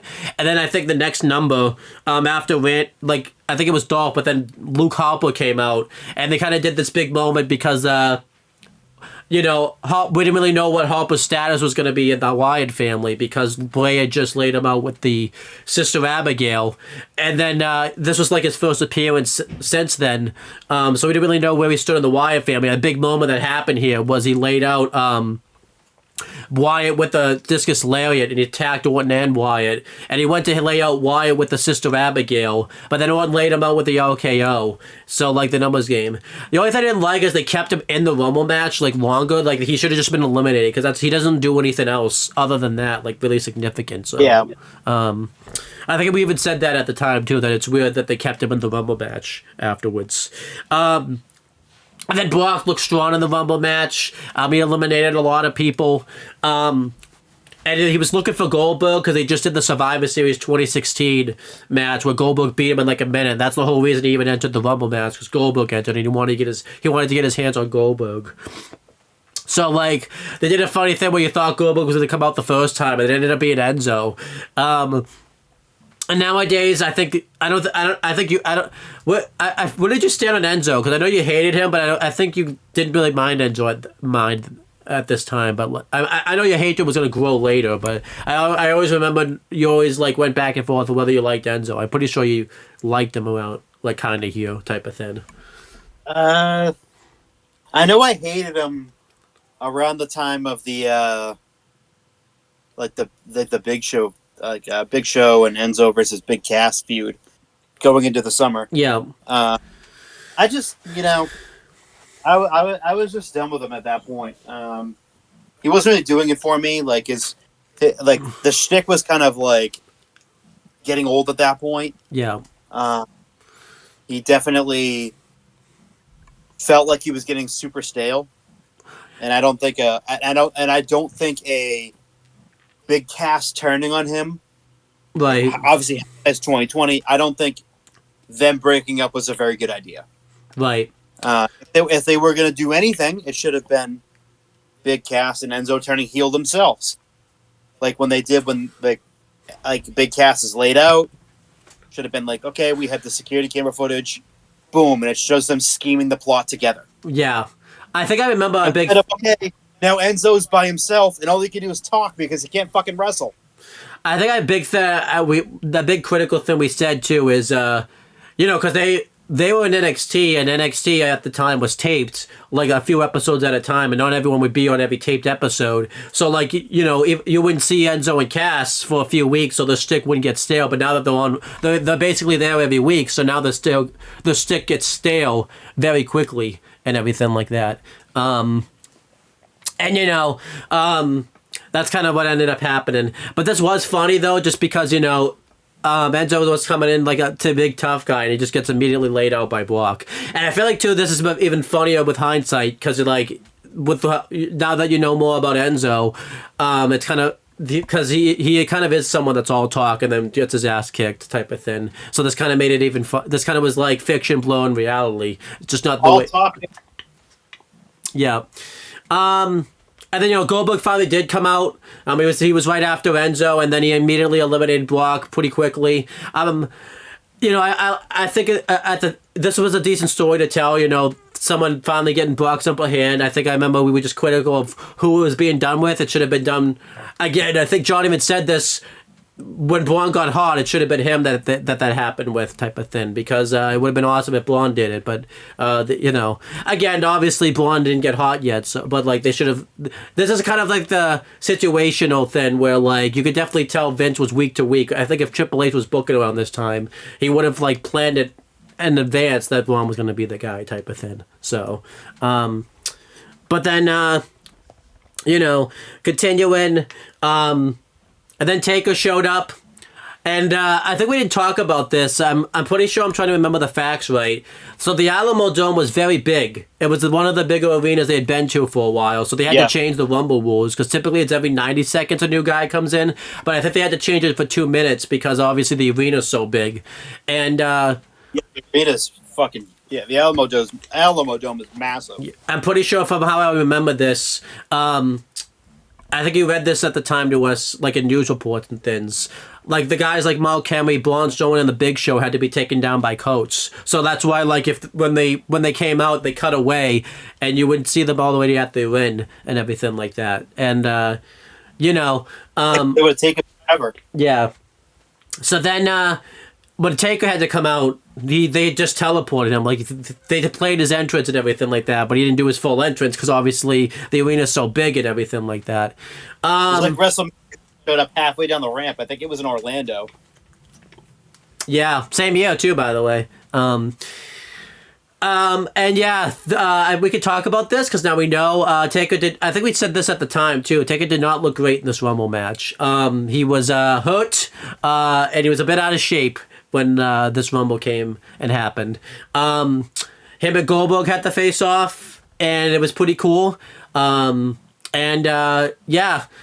Goldberg speared Taker, and then Taker eliminated Goldberg at one point, and the number 30 spot's the most famous thing about this Rumble, and has been very meme-worthy out of it, because we were all excited about number 30, because obviously it was reported, is it going to be Samoa Joe, because it was reported he was going to get caught up, or it was reported it was going to be this person, that person, like surprise entrances or something, and then it ended up being Roman Reigns.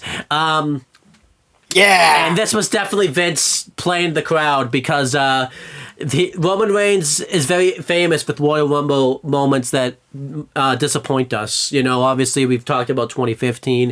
2016, they did a stupid thing where he had to enter the match like first, but they took him out of the match for like a while. And then here was another sympathy by the evil villains but beating his ass. But here, and then it turns out, nope. Yeah, but then here, like, he shows up, and yeah, everyone was pissed when this happened. We were all pissed when this happened. And I think I didn't really mention this. James and I were taking a pretty big jabs at each other, very discreetly and everything like that. This is like the one moment where James and I even got on the same page. That's how much we hated this moment and everything like that. We couldn't believe,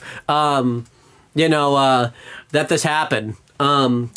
And yeah, Roman Reigns came out, and the biggest thing that came out of this moment was the reaction videos that ended up coming out of this. Everyone online and everything like that. And obviously, with the benefit of it, then WWE edited out the fan reaction. It makes it look like either that they just didn't say anything or got cheered, and that's not what happened when this match happened. He was booed heavily, very heavily, that he was number 30. He might be, other than Ray, the worst number 30 that ever happened in a Royal Rumble. Because Ray was pissed off. We were pissed off for different reasons. But this was a really bad number 30. And he comes face to face with The Undertaker. Roman Reigns at one point eliminates Taker, and that sets up the match for their WrestleMania. Again, not what probably should have happened at WrestleMania. Probably should have been Braun and Roman, because Braun had to get sacrificed at Fastlane to Roman and lose to Roman. And honestly, if that looked like it was going to be the end of Braun Strowman until after WrestleMania, and it's just a big can of worms that we don't have time to talk about. And yeah, Taker looked really bad in this Rumble match. He was hurt, not in shape, and this should have been the sign, like, Taker needs to take a, and I'm saying this as a big Taker person, but this should have been the sign that Taker probably should have taken Mania. She should have not done Mania that year. Obviously, it made sense for him to be there because it was in Texas. He got a big reaction and everything like that. But yeah, this should have been a sign that Mania wasn't going to go well for Taker that year. Yeah, the Rumble match kind of happens. They eliminated Chris Jericho, which was a very big disappointment to us, because that was the person that should have won the Rumble that year, because the match at Mania we all thought was going to be the Universal title match between Kevin Owens and Roman Reigns. That was Kevin Owens and Chris Jericho. Yeah. But it didn't happen, and we've talked about this before. Not making it. It wasn't set in stone, it wasn't going to be for the belt yet, but not making that match for the Universal Championship is kind of what causes AEW to become big, like, right away. So Vince inadvertently helped AEW by not treating Jericho correctly towards the end of his run. Not only did he not make it the main event, too, he made it, like, the second match on the card at WrestleMania 33, which is, like, the worst position to be in at, like, WrestleMania. So. Yeah, Y2J even said, like, if the match was first on the card, that's great, like, you get to welcome the people in and whatnot, and it's really the best spots on the card, the first and the last. Right. So yeah, he eliminated so that wasn't a great thing for Chris Jericho. And then obviously too, the match got demoted to the US title match at WrestleMania. And Vince buries Kevin Owens by having him get squashed, and he buried like what he built, his main event program that he was building for like months. It's just so stupid. But yeah, then it comes down to the last three. It's like Randy Orton, Roman Reigns, and Bray Wyatt. Reigns is able to eliminate Wyatt, and then, we're all like, okay, Reigns is going to win the Rumble. And I should make it mention of it, too. It didn't even make sense for Roman Reigns to even be in this Rumble match to begin with, too, because he already had a match. That's one thing I never like about the Rumble. I always hate it when the guy that with the title match earlier in the night shows up in the Rumble. It's like one of the biggest tropes I hate. He was injured, and it makes sense that Braun was still in the match. That's like, okay, I'm going to get revenge. Braun was, like, long gone out of the match by this point. So it was just so stupid. And then, Roman Reigns goes for the spear. He hits it on, counters into an RKO and eliminates Roman Reigns. I remember we were all happy, like, yay, that means Roman Reigns didn't win. And then I was the one that had to say, like, wait, this means because we didn't know, like, what the plan was going to be at WrestleMania. This means we're going to get Randy Orton versus John Cena now at WrestleMania. And we didn't want that match either. So it was kind of like, Randy won, we were happy for like 2 seconds, and then like, oh wait, that was, and nothing good came out of that either. So, And this was like the year trend too, by the way, where the Royal Rumble had a disappointing winner because, 2016, Triple H winning it was kind of whatever. And then 2015, 2014, we don't want to talk about. And then 2013 was like John Cena. 2011 was Del Rio, and everyone knows how I feel about him. And then 2010 was Edge, and I guess that was kind of cool. It was a nice surprise. Cool. But, yeah. Cool. The Randy Orton winning the Rumble didn't need to happen, and what we got out of it was terrible. So that was the Rumble. The Rumble 2 was like kind of whatever. It had some good moments that I mentioned. It also had like a lot of like there's a bit in the match where people come out, no one gets eliminated, not much happens in that match. That some people you thought would have had a strong showing too, like The Miz, who was doing really well at this time, and like Dean Ambrose really didn't do much in the Rumble. So like, and also you could just definitely tell they also kind of did the thing with the part-timers. Like, where Vince showcased the part-timers more, because most of the talent that he was building for, like, months just got, like, immediately owned by the part-timers and everything like that. Like, Sammy got eliminated by Taker, Rusev got eliminated by Goldberg, The Miz got eliminated by Brock, I'm pretty sure, so it's like, okay, great, so you're just going to bury the talent that you've been building all this time for the part-timers. And it was a big Vince thing at the time. It's like, what do you want? You're just appeasing to the casuals completely, not even appeasing to the people that are watching the show after WrestleMania and everything like that. So that's Royal Rumble though is pretty good. I give it like 3.25. I think the result's very disappointing, and this Rumble match is just kind of like, and also it has a horrific Roman Reigns moment in the match, which is just really bad. What do you think of this Rumble match overall and everything like that? Solid. It was, not the best, but it was solid. I'll give it 3.5. Yeah. And I think the biggest critique I have about this whole show, kind of looking back to it, is this show, it looked like they had the Mania plans pretty set in stone, but again, Vince just changed them. You thought Kevin Owens and Chris Jericho was going to be for the Universal title. No, they have Kevin Owens get squashed and losing immediately to Goldberg, and then it's for the U.S. title, and for some reason that match now is for the Universal Championship, when that wasn't supposed to happen. Taker just kind of shows up and kind of messes up plans, because Braun gets left off Mania for the most part. He's in the Andre Battle Royal that he didn't even win. Both the SmackDown and Raw Women's title matches, Vince just gave those away on TV, and it didn't matter when those match happened. Just every match on this show you thought would have been set in stone. Vince changed so much that the Mania card, it seemed like Vince just kind of threw together randomly on the napkin and stuff like that. And then like a napkin he used after wiping his mouth after like lunch or something like that. That's kind of what it felt like. Yeah. So, whatever. As for a letter grade for the Rumble 2017, I'm going to go with a solid B. I think it's a solid show.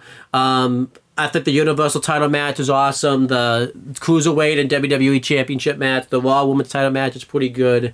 The Rumble match is kind of like it's kind of the worst thing on the whole show, and that's the big selling point of the Rumble, so that's kind of, I grade the Rumbles differently in that case. And again, like I said, this show ends up kind of like not really mattering, kind of, because like Vince changes his mind so much. What do you think of the 2017 Royal Rumble match? Well, not the match, but the show. Show, yeah. I give it a solid,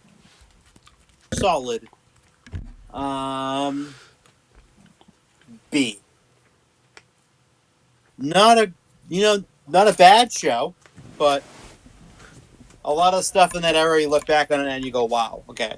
The old man really didn't have his touch. He was just changing everything left and right. Almost none of the matches that could have happened at WrestleMania from this show happened. Right. Oh, if they did happen, Vince, like, again, the Universal title match, Vince changed. He made it for the U.S. title, and like Goldberg Brock was for the Universal title for no reason. So, but yeah, whatever. And yeah, I'm not going to do career perspectives for the people in the Rumble matches. We just don't have time. I think we did most of them anyway, so just go check out past retros for them. I think we did about everyone in this match. I think you just go watch any 2017 retro we did in 2023. So that's pretty much it. Is there anything you want to plug or promote? Watch our Aftershock that we just did. Steve Coakley rejoins us. The first time the three of us have done a video in forever. That was filmed a couple of days Tuesday, so please watch that. Our channel update video. Also, please watch that, and you'll know the plans for us in 2025. And so far, we've lived up to it, which is a shocker because we didn't in 2024. So, yeah, that's pretty much it.